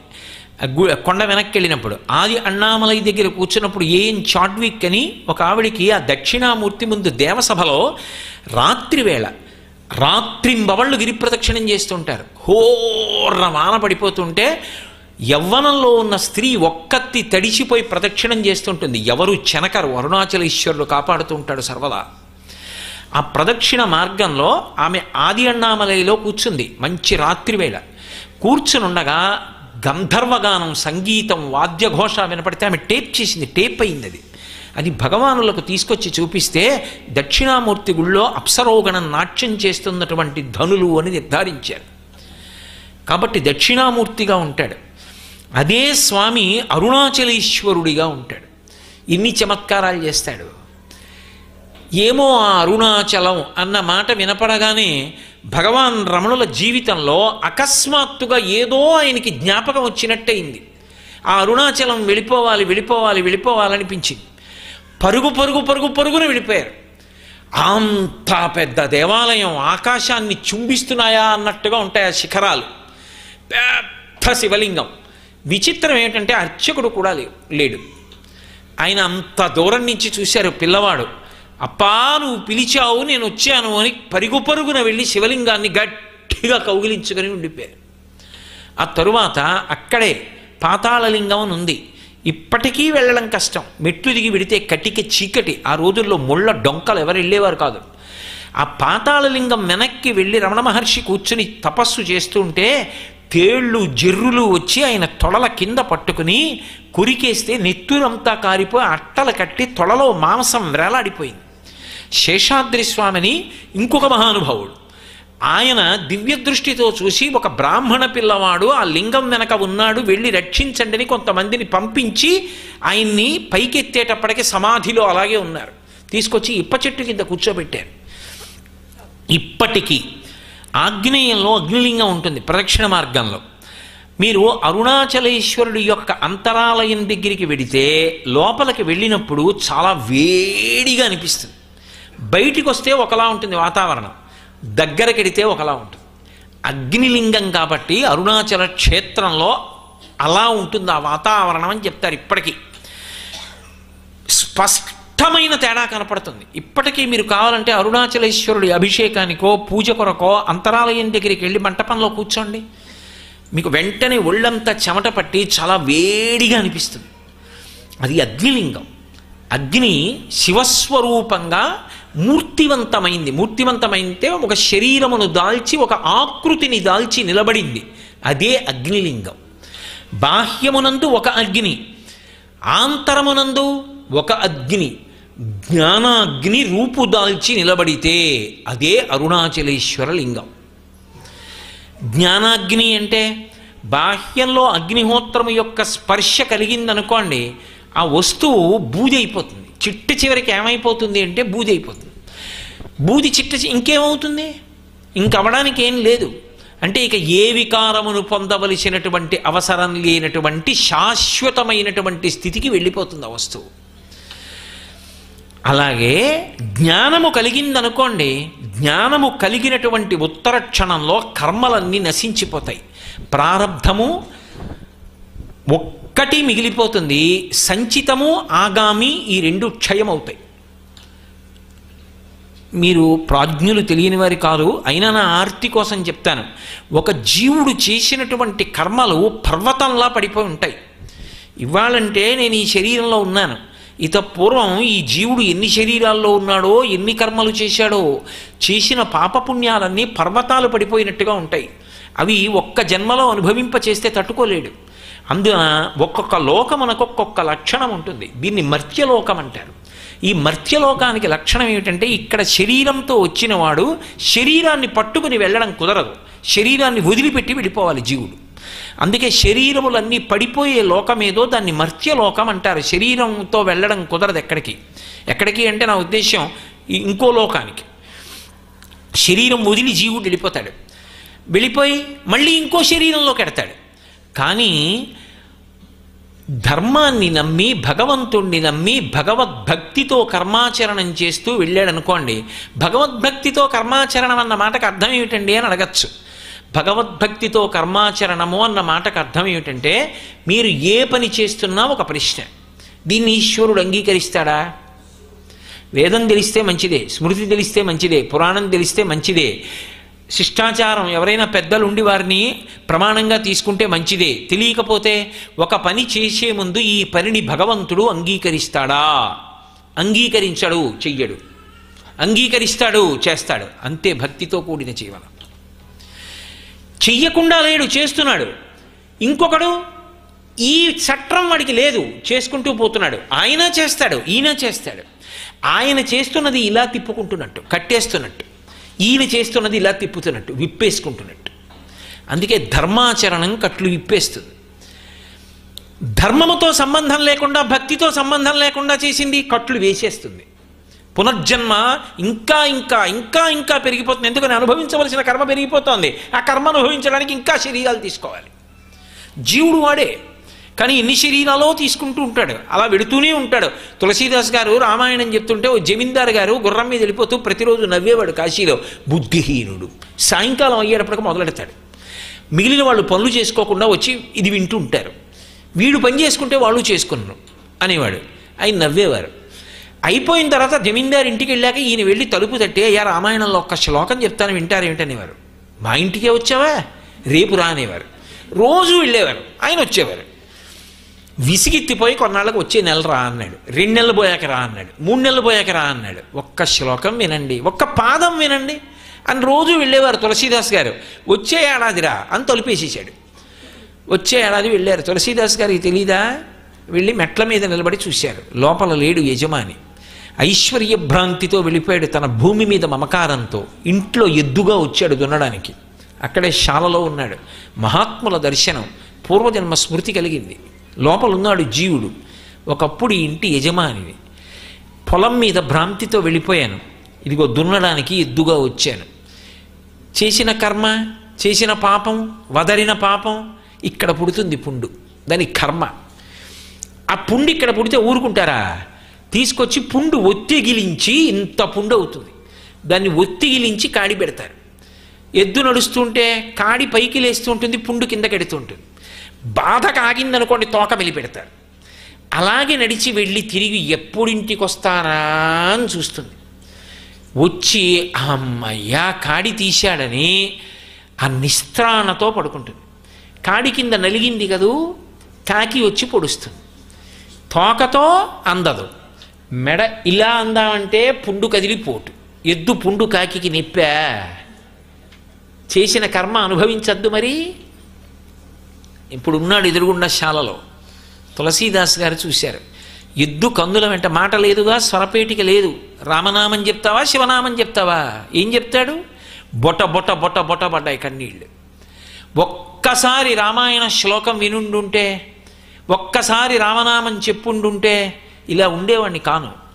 ఆనాడు ఇంటి చుట్టూ తిరిగారు మీరు, నేను వినలేదు. అక్కర్లేనివన్నీ విన్నాను, అక్కర్లేనివి పట్టుకున్నాను, ఇదిగో ఇలా వచ్చాను. నా కర్మ అనుకున్నాడు. పోయింది స్మృతి, వెళ్ళిపోయారు తులసీదాస్ గారు. అనుభవించవలసిన కర్మ ధర్మాన్ని పట్టుకోనప్పుడు, భక్తి లేనప్పుడు పర్వతాలు కింద వెళ్ళిపోతుంటుంది, పెరిగిపోతుంటుంది.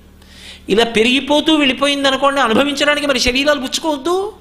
మళ్ళీ పునరపి జననం పునరపి మరణం పునరపి జనని జఠరే శయనం ఇహ సంసారే బహుదుస్తారే కృపయాపారే పాహిమురారే.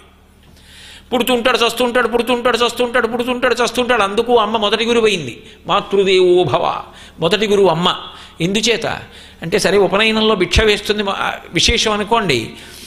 అమ్మ ఉయ్యల్లో పడుకోబెట్టి పిల్లవాడిని ఊపుతుంది. ఉయ్యాల ఎక్కి ఊగి ప్రయాణం చేసిన వాడు కాశీ పెడతాడా కాకినాడ పెడతాడా? అక్కడే ప్రయాణం, అక్కడికి వెడతాడు ఇక్కడికి వస్తాడు, కానీ వాడికి అది సంతోషంగా ఉంటుంది. ఉయ్యాల ఎక్కి పడుకుంటాడు. అమ్మ అంటుంది ఉయ్యాల ఊపి హాయి అంటుంది. ఓరి పిచ్చాడా, ఈ ఊగడం నీకు అలవాటు అయిపోయిందిరా. ఇలా వెళ్ళడం అక్కడ వదలడం, ఇలా రావడం ఇక్కడ పుట్టడం, ఇక్కడికి వెళ్ళడం అక్కడ వదలడం. ఎక్కడో పుడతాడు శరీరం వదులుతాడు, మళ్ళీ ఎక్కడో పుడతాడు మళ్ళీ శరీరం వదులుతాడు. నానానేకపయూధముల్ పెద్ద కాలంబు సమ్మానింపం దశలక్ష కోటి కరణీనాథుండనయ్యుండి మద్దానాంభ పరిపుష్ట చందన లతాంత ఛాయలందుండలేక నీరాశ ఇటీల వచ్చిది భయం బిట్లు గది ఈశ్వర అంటాడు గజేంద్రుడు. ఎన్ని జన్మలో ఎంత ప్రయాణము. దానికి విడుదల ఎప్పుడు అంటే భక్తితో కూడిన జీవనం. ఆ భక్తితో కూడిన జీవనం చెయ్యగా చెయ్యగా చెయ్యగా చెయ్యగా ఈశ్వరుడు ఒకనాడు అనుగ్రహిస్తాడు, జ్ఞానము కలుగుతుంది. ఆ జ్ఞానము కలిగిందనుకోండి నిర్భయత్వం వస్తుంది. ఎందుచేత అంటే నేను ఆత్మ, నేను ఈ శరీరం కాదని తెలుసుకుంటాడు. తెలుసుకున్న ఉత్తర క్షణంలో ఏది సత్యమో దాన్ని అనుభవంలోకి తెచ్చుకుంటాడు. నేను చెప్తాను ప్రవచనాలు, ఆత్మ శాశ్వతం అంటాను, కానీ ఈ వేదిక దిగిపోగానే ఇదే నేనన్న భావన ఉండిపోతుంది. కానీ నేను ఆత్మ అన్న సత్యమునందు అనుభవంగా నిలబడిపోయాను అనుకోండి, అది అద్వైత భావన, అది జ్ఞానము. ఆ జ్ఞానము కలిగిందనుకోండి, జ్ఞానాగ్ని దగ్ధ కర్మాణం, కర్మలు నశించిపోతాయి. ఇప్పుడు ఈ జన్మలో అనుభవించమని ఈశ్వరుడు లలాటమునందు వ్రాసి పంపినదేదో దాన్ని ప్రారబ్ధం అంటారు. అది విడిచిపెట్టేసిన బాణం, ఇంకా ఆపడం కుదరదు. బాణం వదిలేశాడు కాబట్టి ఇంకా ఆపలేడు.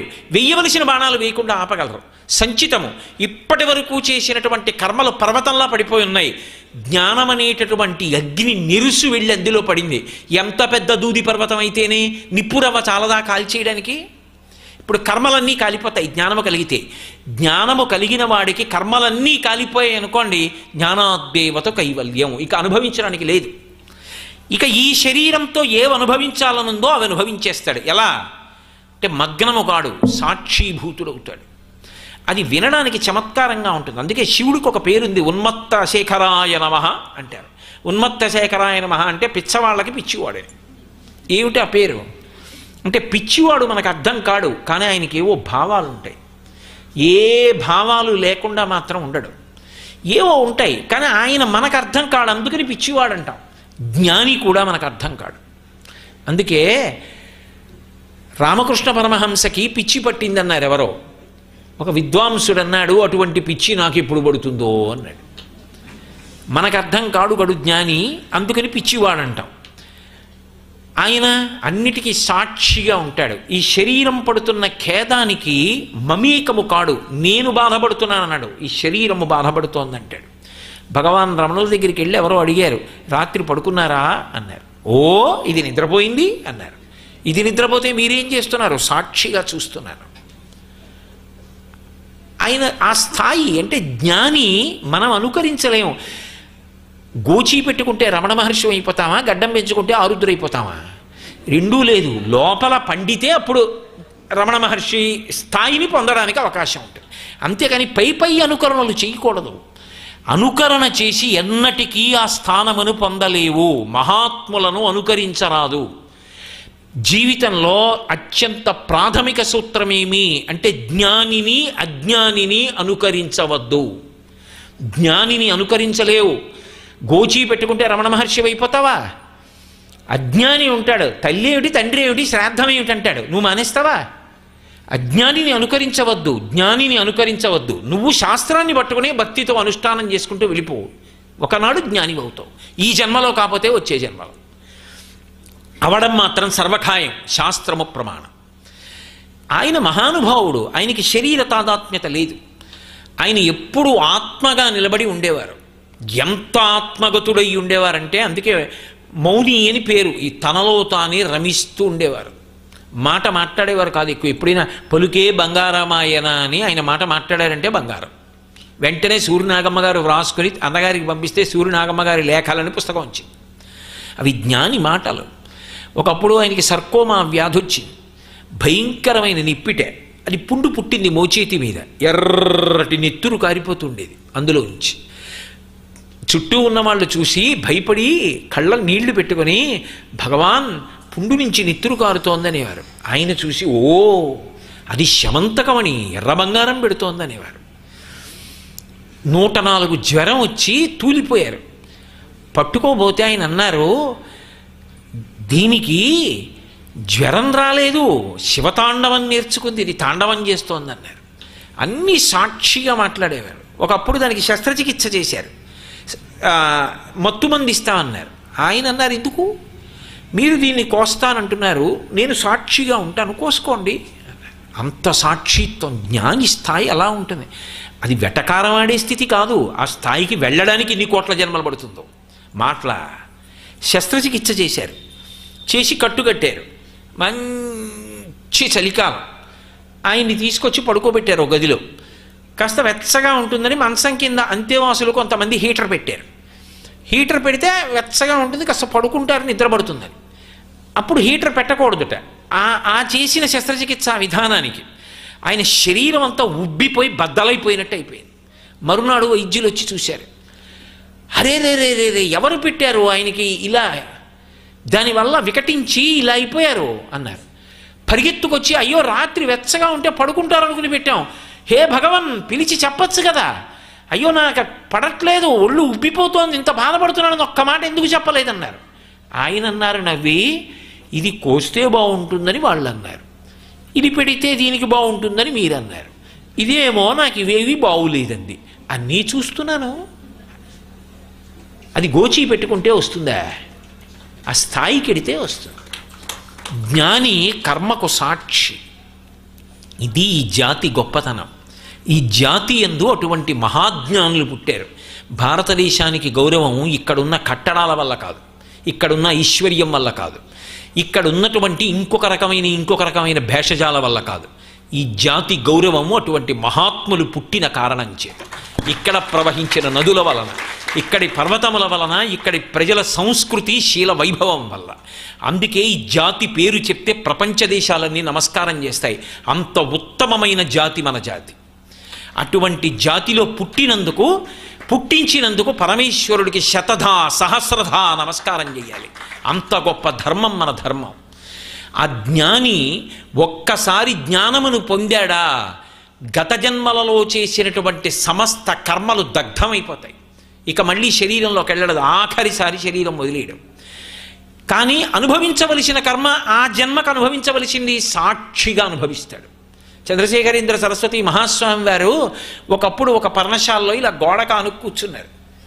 చెదపురుగులు ఆయన ఒంటి నిండా కన్నాలు పెట్టి లోపలికి వెళ్ళి కురికేస్తున్నాయి. ఆయన శిష్యుణ్ణి పిలిచి సమాధిలోంచి బయటికి వచ్చారు.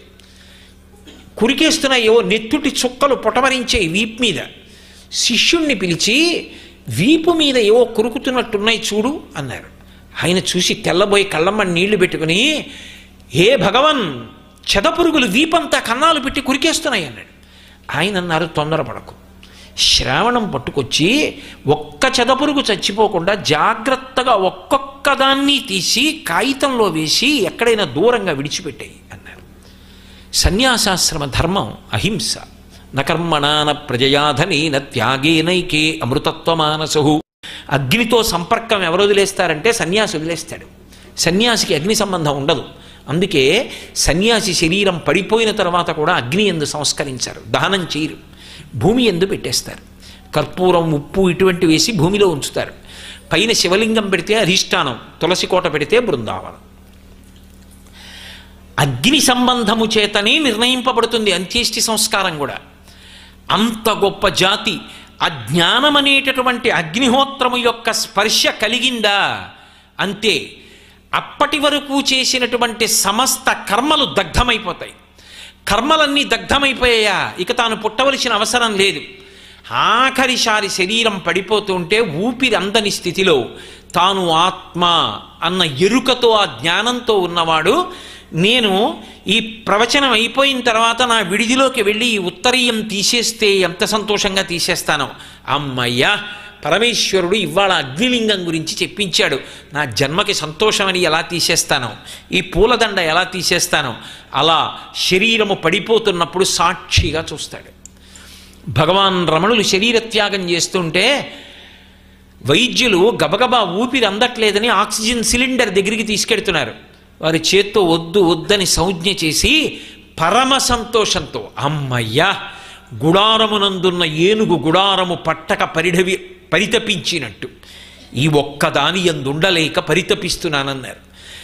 ఆత్మ బయటికి నిర్గమిస్తుంటే జ్యోతి రూపంలో బయటికి వచ్చి రాత్రి 8 గంటలు దాటిన తరువాత ఎందరో చూస్తుండగా అరుణాచలానికి ప్రదక్షిణం చేసి అరుణాచలంలోకి ఐక్యమైపోయింది. ఇప్పటికీ అధిష్టాన రూపంలో మహానుభావుడు రమణాశ్రమంలో లేరు. శరీరం పడిపోతున్నా కూడా సాక్షి మాత్రంగా శరీరాన్ని చూస్తూ వదిలిపెట్టి వెళ్ళిపోయారు. స్వామి వివేకానంద శరీరం ఎప్పుడు వదిలిపెట్టేయాలనుకున్నారో ఆ ముహూర్తాన్ని నిర్ణయించుకుని శిష్యుణ్ణి పిలిచి పంచాంగంలో ఎర్రసిరాతో గీత గీసి నిర్భయంగా ఊర్ధ్వముఖ చలనం చేసి విడిచిపెట్టేస్తారు. అది అగ్ని ఆరాధన అంటే. అది చిట్ట చివరికి అటువంటి జ్ఞానాగ్ని రగలడానికి, జ్ఞానాగ్ని ఏర్పడడానికి కారణమైపోతుంది. అప్పుడు 11వ రంధ్రాన్ని తెరుస్తారు. 9 రంధ్రములు శరీరంతో ఉన్నంతసేపే. 2 కన్నులు, 2 ముక్కు కన్నాలు, 2 చెవి కన్నాలు 6, నోరు 7, మలద్వారం 8, మూత్రద్వారము 9. ఇవి కాక 2 కన్నాలు ఉంటాయి. ఒకటి పుట్టగానే మూసుకుంటుంది, నాభీరంధ్రం. లోపల ఉన్నంతసేపు అమ్మ కడుపులో అమ్మ తిన్న ఆహారం నాభిగొట్టం ద్వారా లోపలికెడుతుంది. బయటికి రాగానే నాభీబంధం కోసేస్తారు. నాభీబంధం తెగిపోతుంది, కానీ హృదయ సంబంధం మిగిలిపోతుంది. నేను ఆ తల్లి కొడుకుని, వాడు నా బిడ్డ, ఆ సంబంధం అలా మిగిలిపోతుంది. 11వ రంధ్రం ఉంటుంది, అది ఎప్పుడు మూసుకునే ఉంటుంది. బ్రహ్మరంధ్రం అంటారు, ఇక్కడ ఉంటుంది. దాన్ని స్పృశించరు. అందుకే పాపట కూడా అక్కడ వరకే తీస్తారు తప్ప దాటి తీయరు. ఊర్ధ్వముఖ చలనం చేస్తారు. చేసి మూలాధార చక్రం దగ్గర నుంచి వాయువుల్ని పైకి కదిపి చిట్ట చివర బ్రహ్మరంధ్రాన్ని భేదిస్తారు. బద్దలు కొట్టుకుని ఊర్ధ్వముఖంగా పైకి వెళ్ళిపోయి పరబ్రహ్మమునందు కలిసిపోతారు. అందుకే ఎవరికి బ్రహ్మరంధ్రం చిట్లు వెళ్ళిపోయాడో వాడికి రాడని గుర్తు. 11వ ద్వారం తెరుచుకొని వెళ్ళిపోతారు. అది ఎవరు చెయ్యగలరు అంటే యోగ మార్గంలో అదిగో అటువంటి జ్ఞానము కలిగిన వాడెవడో, ఆ జ్ఞానాగ్ని చేత సంచిత కర్మలన్నీ దగ్ధమైపోయిన వాడెవడో వాడు మాత్రమే ఆ మోక్షమును పొందుతున్నాడు. జ్ఞానాద్దేవత కైవల్యం, ఆ జ్ఞానమే కైవల్యమునకు కారణము. కాబట్టి దానికి ఏది కారణము అంటే బయట ఉన్న అగ్ని కాదు, జ్ఞానమనబడేటటువంటి అగ్ని. అందుకే అరుణాచల క్షేత్రంలో ఉన్నటువంటి అగ్ని కేవలముగా లౌకికమైనటువంటి అగ్నిహోత్రమే కాదు, రాశీభూతమైనటువంటి జ్ఞానాగ్ని. జ్ఞానాగ్ని కనపడదు. జ్ఞానాగ్ని లింగరూపంగా నిలబడితే అదే అరుణాచలం. అందుకే స్కాందపురాణంలో ఒక మాట చెప్తారు, జీవుడి యాత్రని విభాగం చేస్తారట.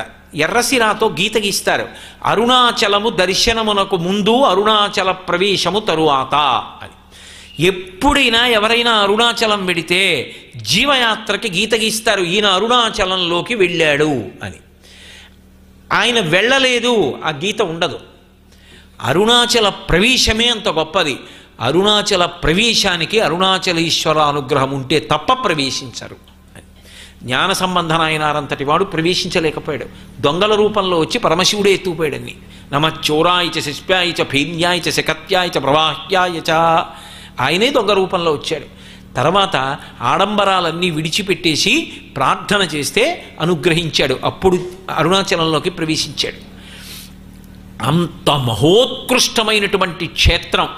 అరుణాచలంలో ఉండేటటువంటి కొండలో ఉన్న శిలలను శాస్త్రవేత్తలు పరిశీలనం చేసి ఇవి కొన్ని కోట్ల సంవత్సరాల క్రితం అగ్ని చేత తప్తమైపోయి ఏర్పడినటువంటి అపురూపమైన శిలలతో కూడిన కొండ అని చెప్పారు. అది పరమశివుడు అగ్ని రూపంలో మూర్తివంతమయ్యాడు. మూర్తివంతం అంటే రూపమును పొందడం. రూపాన్ని పొంది కొండగా నిలబడ్డాడు. అందుకే ఇప్పటికీ ఆ కొండలో ఎంతమంది యోగులు నివసించి ఉంటారో. నేను ఒక శివాలయంలో కూర్చుని చెప్తున్నాను, ఒక విష్ణు ఆలయంలో కూర్చుని చెప్తున్నాను. అబద్ధమాడుకుని బ్రతకవలసిన అవసరం నాకు లేదు. ఒక రాత్రి నేను గిరి ప్రదక్షిణం చేస్తుంటే పెద్ద పెద్ద అంగలేసుకుంటూ దిగుతున్నాడు ఒక వ్యక్తి. నేను దగ్గరికి వెళ్ళి నన్ను తీసుకెళ్ళిన ఒక మహానుభావుడు ఆయనతో మాట్లాడాడు. నేను తెల్లబోయా, ఈయన మాట్లాడుతున్నాను. నేను ఇలా స్పష్టంగా చూసేటప్పటికీ ఆయన గోళ్ళు ఇలా పెరిగిపోయి ఇలా తిరిగిపోయి ఉన్నాయి. అంతంత అంగలేసుకుంటూ వెళ్ళిపోయాడు. ఆ డొంకల్లో, ఆ కొండల్లో అలా వెళ్ళిపోయాడు. అటువంటి యోగులు ఉంటారు అక్కడ, అంత తపస్సమాధిలో ఉంటారు. అంత గొప్ప క్షేత్రం అటువంటి అరుణాచలం. ఇప్పటికీ మీరు అరుణాచలం కొండ మీద స్కందాశ్రమానికి, విరూపాక్ష గుహకి మొదలైన వాటికి వెడితే ఆ కొండ మీద తెల్లవారుజాము సమయంలో నిలబడితే దూరంగా ఉన్నటువంటి కొండ గుహలలో అలికిడి కనపడుతుంది. నేను ఒకప్పుడు ఒక పాలు పోసే వ్యక్తిని అడిగా, చెప్పకూడదండి, ఒక మహానుభావుడు అందులో తపస్సులో ఉంటాడు, తాగితే తాగుతాడు, లేకపోతే లేదు, కొద్ది పాలు పెట్టొస్తూ ఉంటానని చెప్పాడు. కానీ అటు వెళ్ళకండు సుమా, వారి తపస్సుకు భంగం కలగకూడదని. అంతటి మహితాత్ములు ఎందరో జ్ఞానసిద్ధి కొరకు ఆ గుహల్లో ఉంటారు. అంత గొప్ప అరుణాచల క్షేత్రం ఏ సామాన్యమైంది కాదు. ఇప్పటికీ రమణాశ్రమంలో విదేశాల నుంచి వచ్చినటువంటి విదేశీయులు భారతీయ సంప్రదాయంలో పంచెలు కట్టుకుని, చీర కట్టుకుని, విభూతి పెట్టుకుని, బొట్టు పెట్టుకుని వడ్డన చేస్తుంటారు. స్వామి అధిష్టానం ముందు కూర్చుని వారు చెప్పినటువంటి విషయాలు పారాయణ చేస్తుంటారు. రాశీభూతమైనటువంటి జ్ఞానాగ్ని, లోకాలనన్నిటినీ అనుగ్రహిస్తున్నటువంటి అగ్ని. హవ్యం వహతి దేవానాం కవ్యం కవ్యాసినామపి పాకంచ కురుతే వహ్ని శంకరశైవ శాసనాత్.